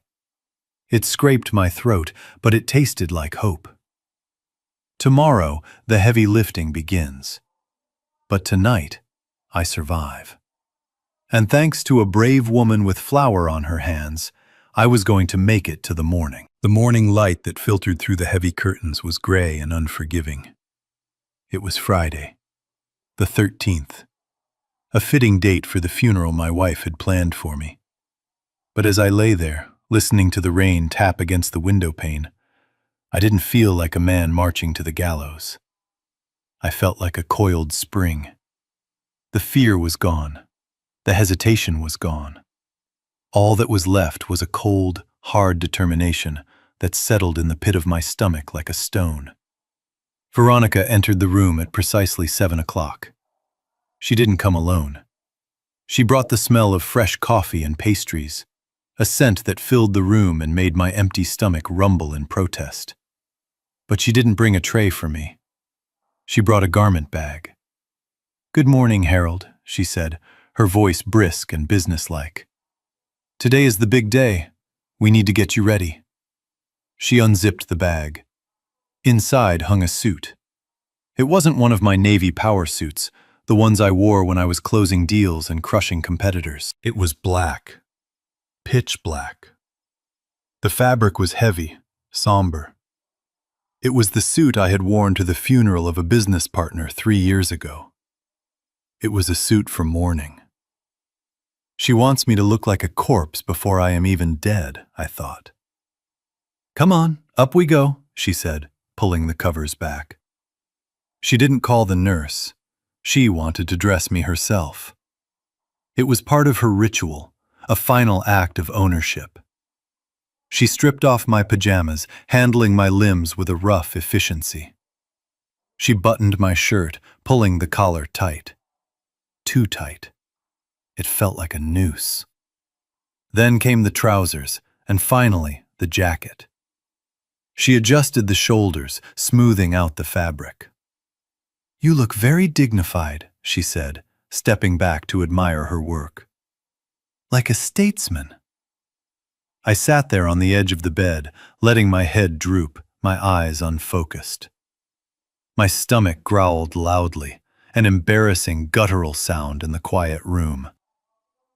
Veronica glanced at the bedside table where a glass of water stood. "No breakfast today, Harold," she said, not even pretending to be sorry. "We don't want you having any accidents like yesterday. Besides, you look better when you were a little gaunt. It adds to the sympathy factor." She turned and walked to the mirror, applying a fresh coat of blood-red lipstick. "The board needs to see that you are frail," she continued, talking to my reflection. "They need to see that letting go of the company is the only humane option. If you look too healthy, they might ask questions. So, we will just keep you hungry for a few more hours." She smiled at herself in the glass. It was a predator's smile. I watched her, feeling the hunger pangs twist inside me. But I welcomed them. The hunger made me sharp. It reminded me that I was fighting for my survival. Every growl of my stomach was a reminder of her cruelty. A few minutes later, the door opened and Kenji walked in. He was glowing. He wore a sharp gray suit, Italian cut, with a pocket square that matched Veronica's lipstick. He looked like he had already won the lottery. "Ready?" he asked, rubbing his hands together. "He is ready," Veronica said, grabbing her purse. "He is weak, he is hungry, and he is medicated. He won't give us any trouble." Kenji walked over to me. He looked at the black suit and let out a low whistle. "Nice touch, Veronica. He looks like he is ready for the coffin." He laughed, a light, carefree sound that grated on my nerves like sandpaper. "Let's go," Kenji said. "I will drive." "I want to take the rolls. It sends the right message." They hoisted me into the wheelchair and navigated the hallways of the house I had built. We took the elevator down to the garage. Kenji wheeled me to the passenger side of my Phantom. He opened the door and shoved me in, not bothering to be gentle. My head bumped against the door frame. "Oops," he said, grinning. "Sorry, old man." He got into the driver's seat and started the engine. The powerful motor purred to life. He adjusted the mirror, admiring himself one last time. "Next stop, Foster Tower," he announced. As we pulled out of the driveway and onto the wet streets of Chicago, Kenji started to whistle. It was a jaunty, annoying tune. I recognized it. It was the theme song from a game show. He was whistling because he thought he was about to win the grand prize. I stared out the window at the passing city. The rain smeared the glass, turning the buildings into gray ghosts. I saw the steel skeletons of skyscrapers I had helped finance. I saw the parks I had donated. This was my city. And these two parasites thought they could take it from me with a forged signature and a vial of poison. I closed my eyes and let my head rest against the cool leather. To them, I was sleeping. But inside my mind, I was in a dojo. I was rehearsing. I wasn't rehearsing a speech in English. I was rehearsing the language of my youth, the language of the streets of Okinawa. I went over the words, tasting them on my tongue. "Kisama, you bastard. Uragiri mono, traitor. Jigoku ni ochiro, go to hell." I needed the inflection to be perfect. I needed the tone to be absolute. When I spoke today, I didn't want to sound like an American tourist trying to speak Japanese. I wanted to sound like a Yakuza boss, delivering a death sentence. I visualized Kenji's face. I visualized the moment the blood would drain from his cheeks. I visualized the terror in his eyes when he realized the vegetable knew his darkest secrets. "Hey, wake up back there," Kenji called out, interrupting my meditation. "We are almost there." I opened my eyes a crack. We were turning onto Michigan Avenue. The Foster Tower rose into the sky, a monolith of glass and steel. It was the crown jewel of my empire. But as we approached the main entrance, I saw something that made my blood run cold. There were people, a lot of people. Barriers had been set up on the sidewalk. A crowd of reporters and photographers were jostling for position. Television vans were parked along the curb, their satellite dishes pointed at the sky. "What is this?" Kenji asked, slowing the car down. "I called them," Veronica said from the back seat. She was checking her makeup again. "You called the press?" Kenji asked, sounding nervous. "Why?" "Because," Veronica said, snapping her compact shut. "We need witnesses, Kenji. We need the world to see Harold Foster handing over the keys to the kingdom voluntarily. If it is on the 6 o'clock news, no one can challenge the validity of the transfer later. It cements the narrative. The loving wife, the brilliant successor, and the retiring legend. It is perfect PR." Kenji relaxed. "You are a genius, V." I looked at the crowd. There must have been 50 reporters out there. Flashes were already going off as they recognized the car. Perfect PR, I thought. She had built a stage. She wanted a spectacle.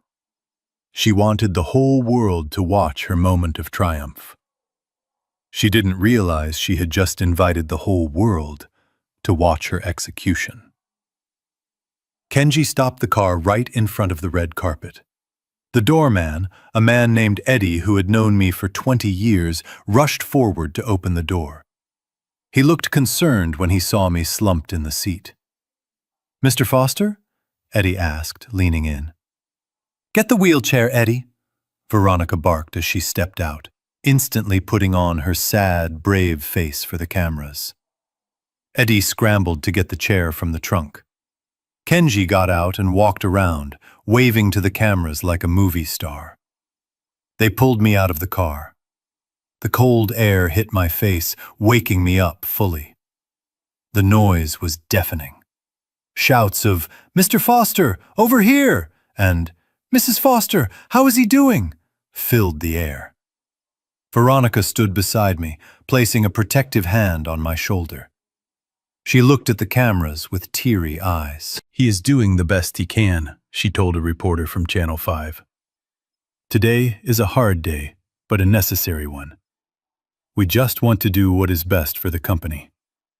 She leaned down and whispered in my ear, her voice a hiss that the microphones couldn't pick up. "Smile, Harold. Don't look like a zombie. Just a sad, tired smile." I didn't smile. I let my head hang low. I let them take their pictures of the frail old man in the black suit. I wanted them to have the before picture. It would make the after picture so much more shocking. Kenji took the handles of the wheelchair. "Ready to make history, old man?" he muttered. I took a deep breath. The air smelled of rain and exhaust and impending justice. My heart slowed down. My hands stopped shaking. The stage was set. The audience was waiting. The villains were in place. I lifted my head just a fraction of an inch, enough to see the revolving doors of my building. Showtime, I thought. And then I let them wheel me into the lion's den. The elevator ride to the top floor of the Foster Tower was a silent ascent into the belly of the beast.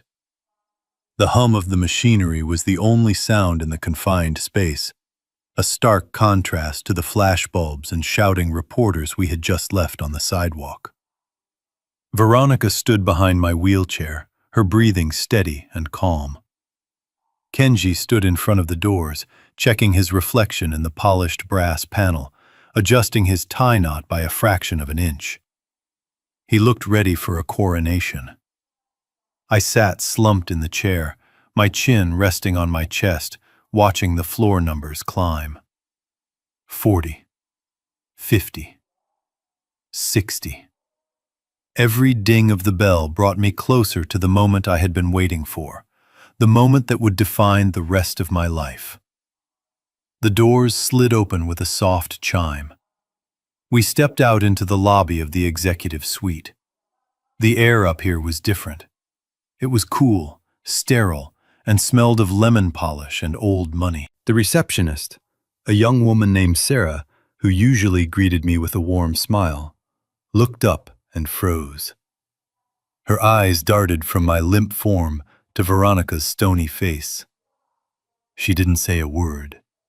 She just pressed a button on her phone, presumably alerting the board that the spectacle had arrived.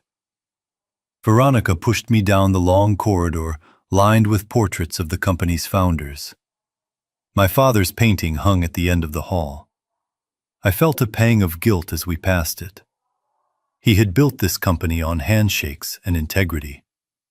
Today, his son was being wheeled in to sign it away to a grifter and a black widow. But I promised his painted eyes that by the time the sun set, the honor of our name would be restored. We reached the double doors of the boardroom. Kenji reached out and pushed them open with a flourish. The room was full. 12 members of the board sat around the massive mahogany table, a table I had commissioned from a single slab of redwood 30 years ago. They all stood up as we entered. The scraping of chairs against the carpet was a ragged, discordant sound. I saw the faces of men and women I had worked with for decades. Some looked concerned, their brows furrowed with genuine pity. Others, the ones who had been whispering in corners with Kenji, looked impatient. They looked like sharks sensing blood in the water. Veronica wheeled me to the head of the table, my spot. The place where I had commanded billion-dollar mergers and navigated economic crises. Now, I was parked there like a piece of broken furniture. She locked the brakes on the wheelchair. The click was loud in the silent room. "Please, sit," Veronica said, her voice projecting the perfect blend of authority and sorrow. The board members sat down. The tension in the room was thick enough to choke on. Everyone was looking at me, but no one wanted to make eye contact. They were looking at my hands, my slumped shoulders, the way my head listed to the side. They were seeing exactly what Veronica wanted them to see. A relic. Veronica remained standing. She placed a hand on my shoulder, a possessive, heavy weight. "Thank you all for being here today," she began. "I know this is difficult. It is difficult for me, and I know it is difficult for all of you who have known and loved Harold for so long." She paused, looking around the room, making eye contact with every member. "We all know that Harold Foster is a fighter," she continued. "He built this empire with his bare hands. But we also know that time is an enemy that no man can defeat. The stroke took a toll on him that we can no longer ignore. The doctors have been clear. His cognitive decline is accelerating. It is not safe for him to bear the burden of leadership anymore. It is not fair to him." I listened to her eulogize me while I was still breathing. She was good. I had to give her that. She sounded like she was doing this out of love, out of a desire to protect my legacy. "Harold deserves to rest," she said, her voice softening. "He deserves to spend his remaining time in peace, without the stress of market fluctuations and shareholder meetings. That is why we are here, to grant him that peace, and to ensure that the company he loves is left in capable hands."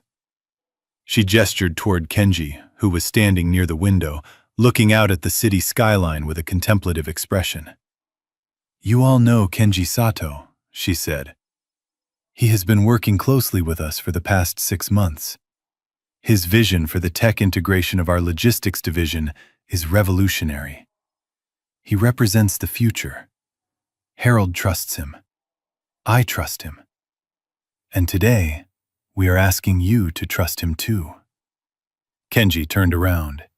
He walked toward the table with a slow, confident stride. He didn't bow this time. He didn't play the humble partner.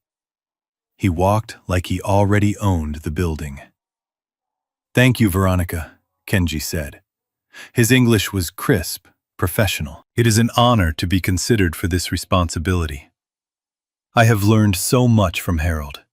I consider him a father figure, and it breaks my heart to see him like this. But we must be pragmatic.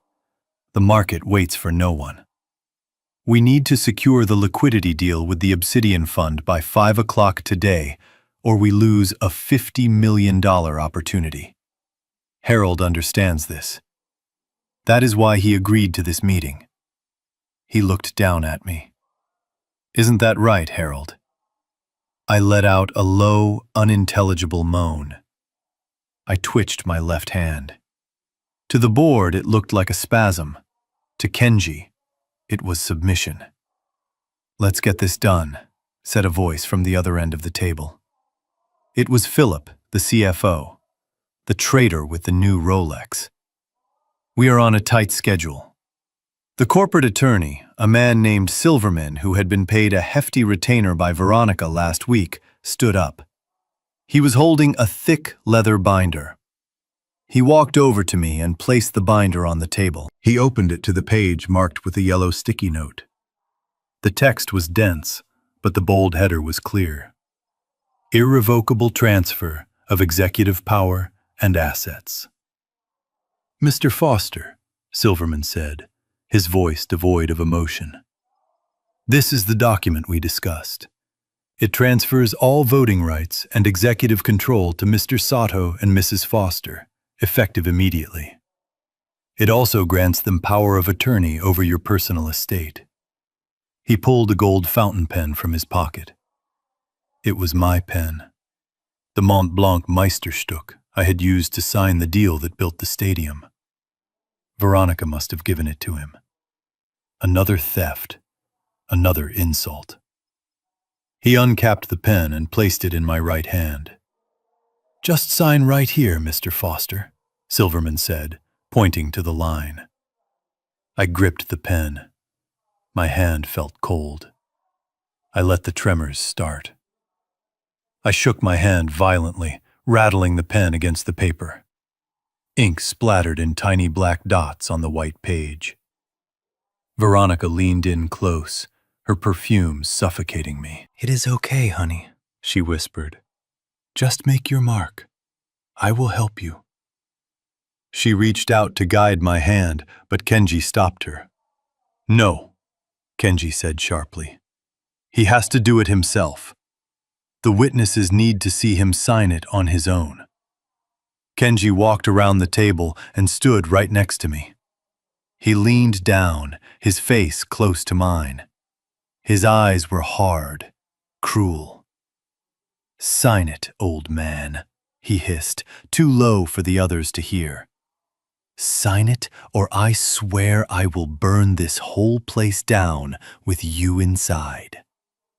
I felt the eyes of everyone in the room on me. The silence was deafening. I could hear the hum of the air conditioning. I could hear the beat of my own heart. It was slow, steady, powerful. I looked at the paper.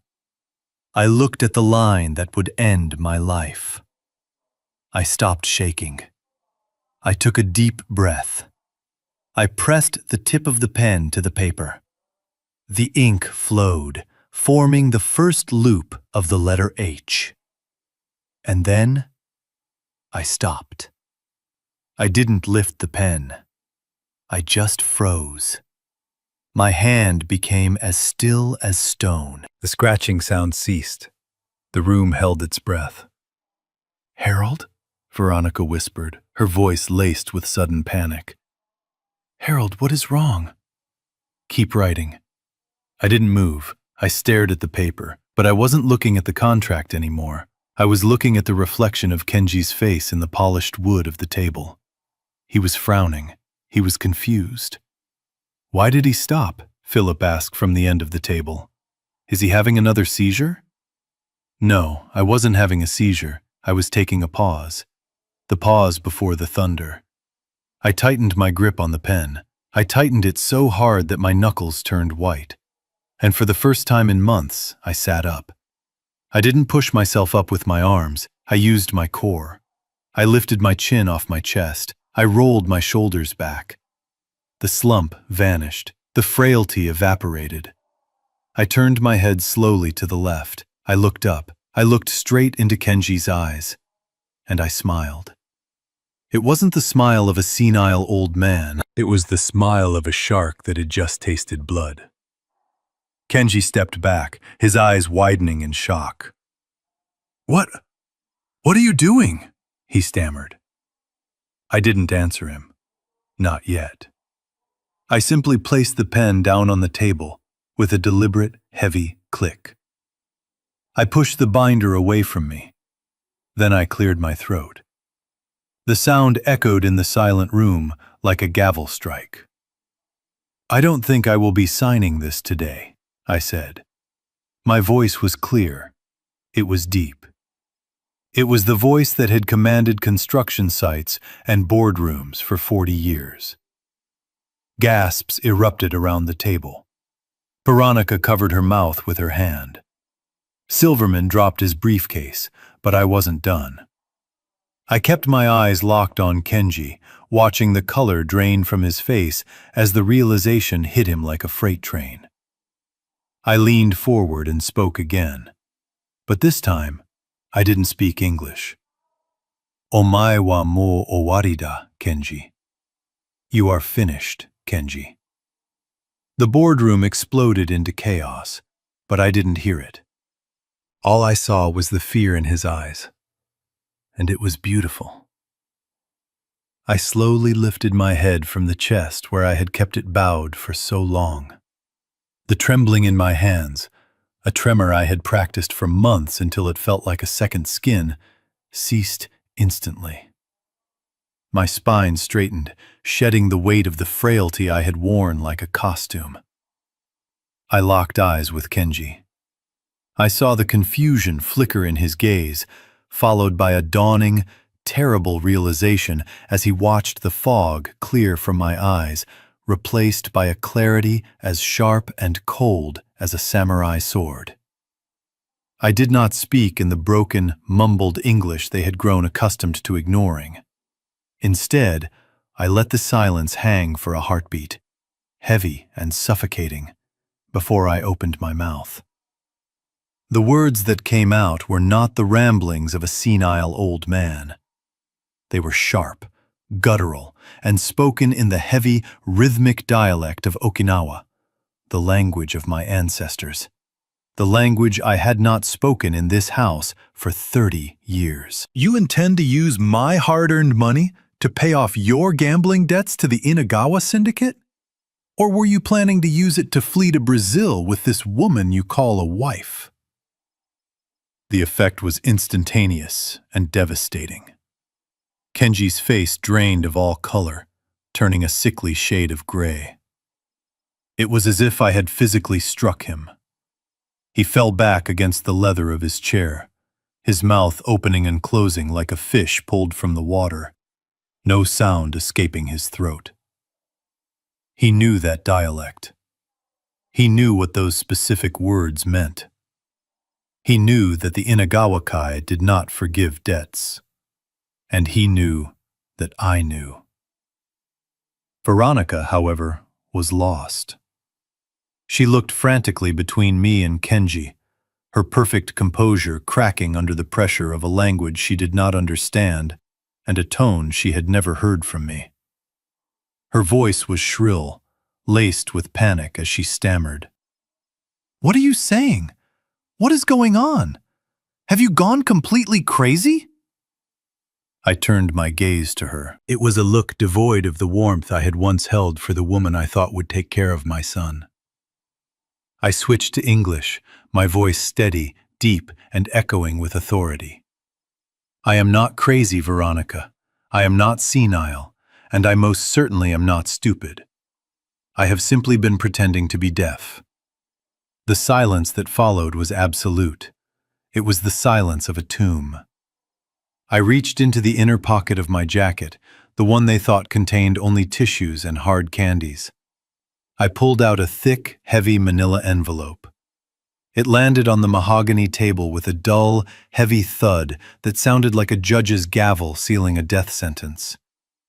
"This is what you have been waiting for, isn't it?"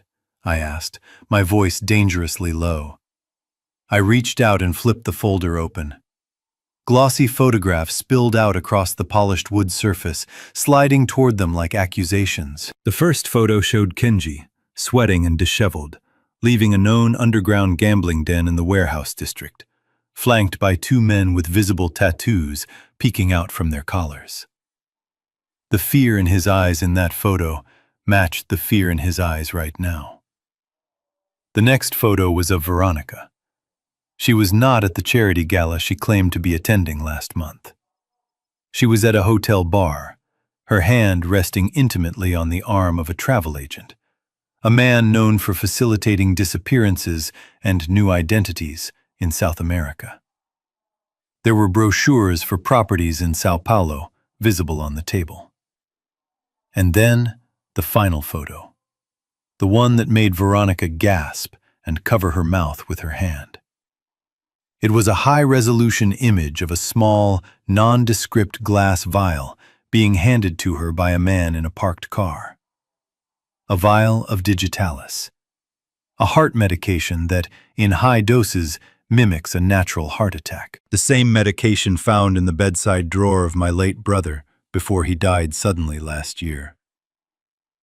"You thought I was a prop in your life," I said, standing up slowly. "I moved with the power and grace of the man who built this empire, not the shell you thought you were manipulating. You thought you could perform your little play in front of me, discussing my death and my money as if I were already a ghost." Kenji tried to speak, his voice a broken whisper. "Dad, please, it's not what it looks like. I can explain." "You can explain nothing," I roared, slamming my hand down on the table. "Do not insult me further with your lies. I have heard every word, every whisper in the kitchen, every phone call you thought you were making in private, every joke you made about the old fool who drools on himself. I heard you plotting to liquidate my assets. I heard you discussing how much time I had left." I pointed a shaking finger at the photo of the vial. "You were not just going to wait for nature to take its course, were you? You were going to help it along.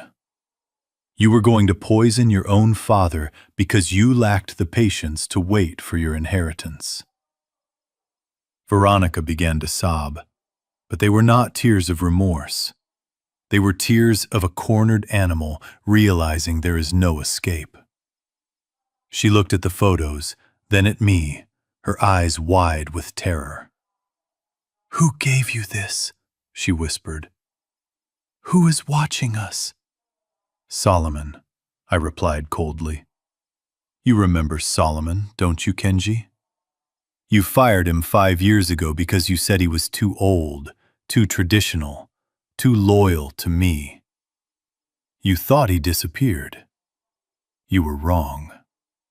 Solomon has been my eyes and ears for 6 months. He has been tracking every dollar you stole, every lie you told, and every step you took toward my destruction." I picked up the dossier and tossed another document onto the pile. It was a bank statement. "I know about the shell company in the Cayman Islands. I know about the $5 million you siphoned from the pension fund. I know that the Inagawakai has given you until the end of the month to pay, or they will come for you." Kenji was weeping now, openly and pathetically. He slid out of his chair and fell to his knees, grasping at the hem of my jacket. "Dad, help me, please. They will kill me. You have to help me. I'm your son." I looked down at him. I saw the boy I had raised, the boy I had taught to ride a bike, the boy I had forgiven time and time again. But I also saw the man who had called me a useless burden, the man who had planned to kill me. You ceased to be my son the moment you decided my life was the price for your mistakes, I said, stepping back from his grasp. You made your bed with thieves and murderers, Kenji. Now you must lie in it. I looked at Veronica. Her mascara was running down her face, ruining the mask of perfection she worked so hard to maintain. And you, I said, my voice dripping with disdain, you wanted a life of luxury in Brazil. You wanted to be a widow with a fortune. Instead, you will be a defendant in a conspiracy to commit murder trial. I pulled my phone from my pocket.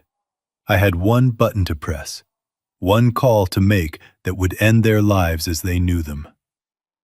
Solomon is outside, I said, watching the color drain from their faces completely. And he is not alone. He brought the detectives from the Major Crimes Unit. They have been listening to the audio feed from this room for the last 10 minutes. They heard everything. The sound of sirens began to wail in the distance, growing louder with every second, piercing the walls of the mansion I had built, the home they had turned into a nest of vipers. You wanted to surprise me at the company, didn't you? I asked, looking at my son one last time as the blue and red lights began to flash against the window. You wanted to see if the old man was still sharp. Well, Kenji, are you surprised now? The front door burst open downstairs. Heavy boots thundered on the stairs. I turned my back on them and walked to the window, looking out at the night, feeling a profound, crushing sadness, but no regret. The act was over. The curtain had fallen. And the truth, as terrible as it was finally out in the open. The silence that followed my revelation was fragile, like a sheet of glass waiting to shatter. And shatter it did. Kenji let out a sound that was not human. It was a guttural roar of pure, desperate rage. He did not look at the police officers swarming the hallway downstairs. He looked only at me. In his twisted mind, I was still the obstacle, the old man standing between him and his freedom. He lunged across the mahogany table, his fingers curled into claws, aiming for my throat. But he never reached me. He never even got close. Someone who had stood like a statue in the corner for the entire conversation moved with a speed that defied his age. He stepped forward, a solid wall of loyalty and strength, and intercepted Kenji mid-air. With a practiced motion, he twisted Kenji's arm behind his back and slammed him face first onto the beautiful Persian rug that my late wife had loved so much. The impact shook the floor. That was the signal. The library doors burst open, splintering slightly at the frame from the force. Men in uniforms poured into the room, their voices shouting commands that overlapped into a chaotic symphony of justice. Police, detectives. They filled the space that had once been my sanctuary of peace. Get on the ground, hands behind your head, do it now! The shout jolted Veronica out of her frozen state. She scrambled backward, knocking over a crystal vase, her high heels slipping on the polished wood. Two officers grabbed her by the arms. She began to struggle, kicking and screaming, her face contorted into a mask of ugly indignation. "Let me go! You cannot touch me! This is a mistake! He is lying! That old man is lying!" She looked at me, her eyes wild, pointing a manicured finger in my direction as the officers clicked the handcuffs around her wrists. "You set me up! This is entrapment! I am your wife, Harold! You cannot do this to me! You tricked us!" I stood there, watching the woman I had married, the woman I had brought into my home to share my twilight years. I felt nothing for her. No anger, no pity, just a cold, hard resolve. I walked slowly toward her, stopping just out of her reach. I reached into my jacket pocket one last time and pulled out a folded document. I held it up so she could see the legal seal stamped on the front. I did not trick you, Veronica. I simply watched you. You say you are my wife, but a wife does not pour 3 times the lethal dose of digitalis into her husband's morning orange juice. Her face went pale, the blood draining from her cheeks as if a plug had been pulled. She stopped struggling. I saw the confusion in your eyes when I did not drink it last Tuesday. You thought I had just forgotten. You did not know that I poured it into the potted fern in my bedroom. That fern is dead, Veronica, and the lab results from the soil samples are already with the district attorney. I tossed the document onto the table next to the photos of her betrayal. This is not a trap. This is a divorce petition. And this is a restraining order. You are no longer my wife. You are simply a stranger who tried to murder me in my sleep. Take her away, I said to the officers. Veronica began to wail, a high-pitched, keen sound that grated on my nerves. It was the sound of a gold digger watching the gold turn to dust. As they dragged her out of the room, her eyes locked with mine. The anger faded, replaced by a terrifying realization of her future. Prison cells, gray walls, no more trips to Brazil, no more money, just the cold reality of her crimes. I turned my attention to the floor. Kenji was being hauled to his feet by 2 burly officers. His nose was bleeding from where it had hit the floor, staining his expensive silk shirt. He was not fighting anymore. He was trembling. His bravado, his arrogance, his cruelty, it had all evaporated, leaving behind a scared little boy. He looked at me, tears streaming down his face, mixing with the blood. He began to babble, switching frantically between English and Japanese, his mind reverting to the language of his childhood in his panic. Oto-san, Father, please, I am sorry. I didn't mean it. They made me do it. The debts, the Yakuza, they threatened me. Please, tell them to stop. Tell them it was a mistake. I looked at him. I looked at the son I had held in my arms when he was born. I remembered the day I taught him to fish. I remembered his graduation. And then I remembered the recording Solomon had played for me. The recording where Kenji laughed about how long it was taking me to die. I stepped closer to him. The officers tightened their grip, wary that he might lunge again, but I waved a hand. He was no threat to me now. You blame the debts. You blame the threats. But you had a choice, Kenji. You could have come to me. You could have told me the truth. I would have lost my fortune to save your life. I would have sold everything to pay your debts. Because that is what a father does. My voice broke slightly, the only crack in my armor. But you did not come to me for help. You came for my life. You decided that my death was easier than your honesty. You sold my love for money. Kenji sobbed, his knees buckling, held up only by the officers. Oto-san, please. I am your blood. I looked him deep in the eyes, searching for any trace of the son I once knew. I found none. Only a stranger with my last name. I spoke one word, soft but heavy with finality, in the language we shared. Kuzuyaro. It means scum. It means trash. It is a word you do not use for family. But he was not family anymore. The word hung in the air like a physical weight. Kenji flinched as if I had spit in his face. He slumped forward, defeated. The officers nodded to me respectfully and began to march him out. Wait, Kenji whispered as he passed me. "What will happen to you? You are alone." "I am not alone," I replied, my voice steady again. "I have my dignity, and I have the truth. That is enough." They dragged him out the door. I listened to his footsteps fading down the hallway, the same hallway where he used to run as a child.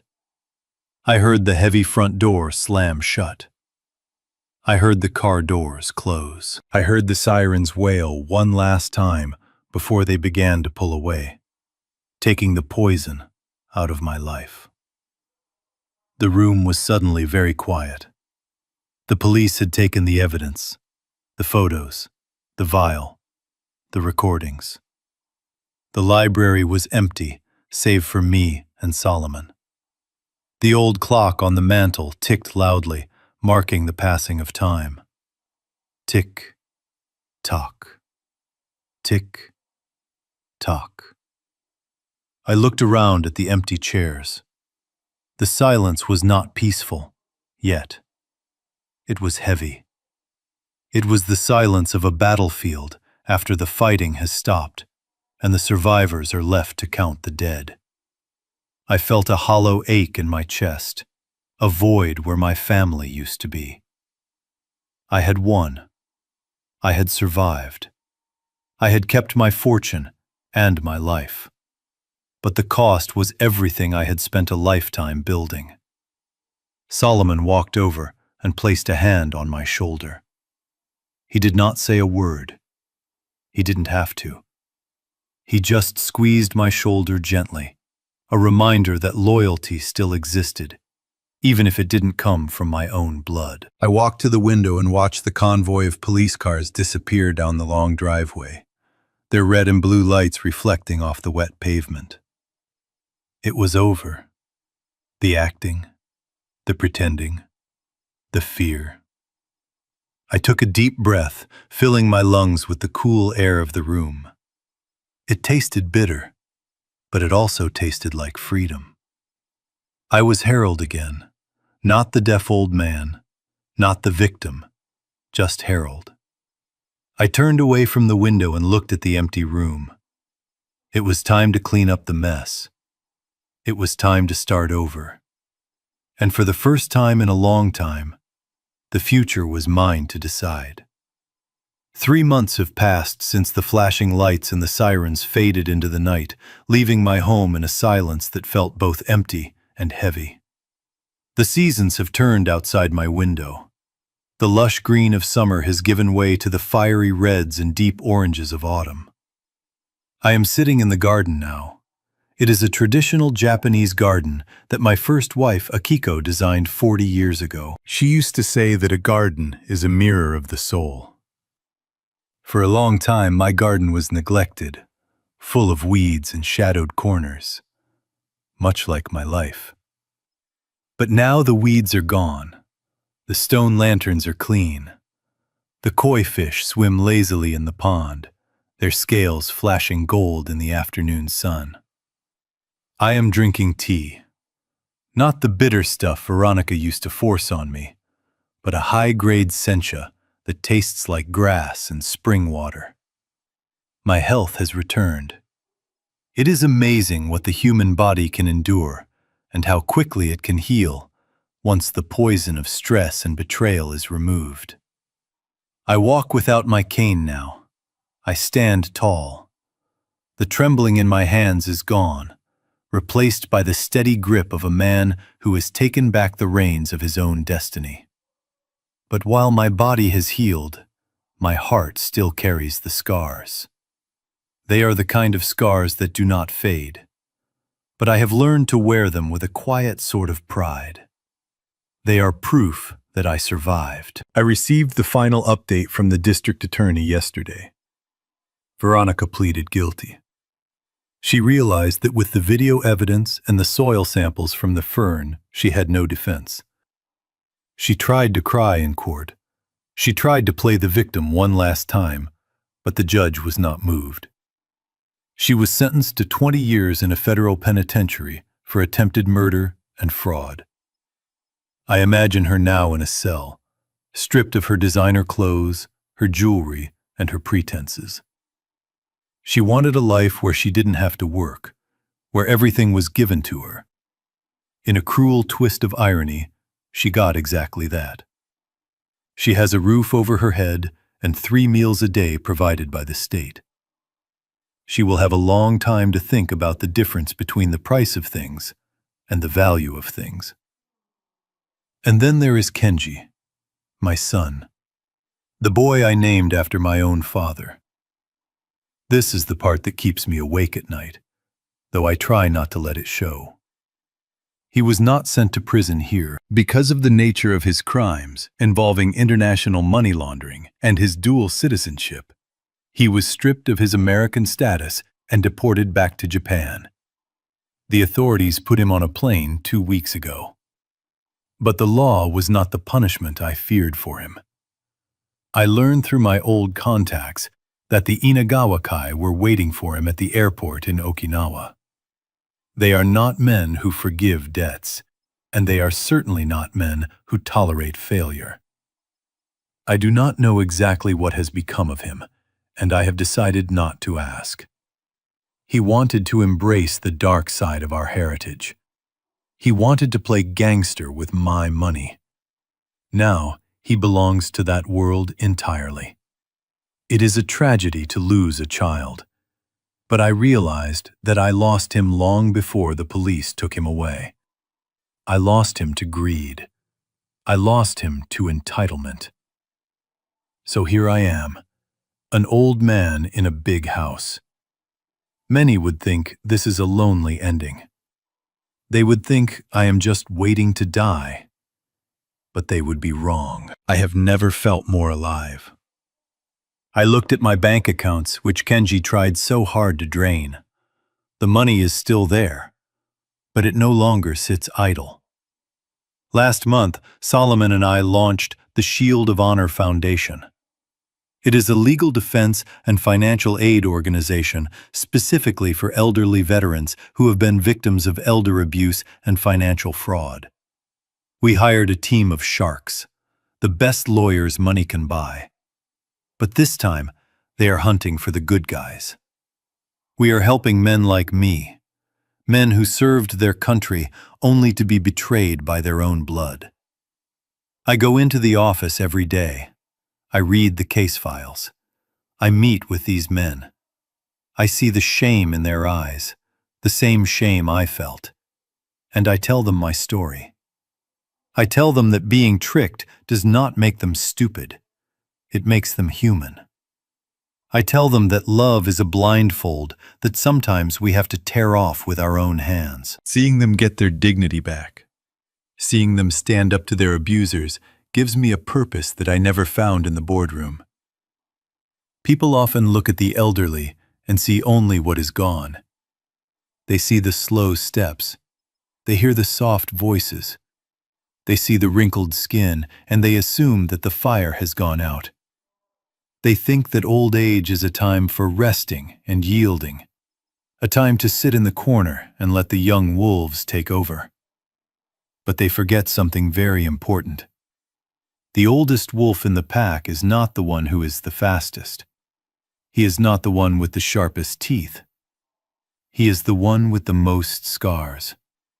He is the one who has survived the harshest winters, the fiercest battles, and the longest famines.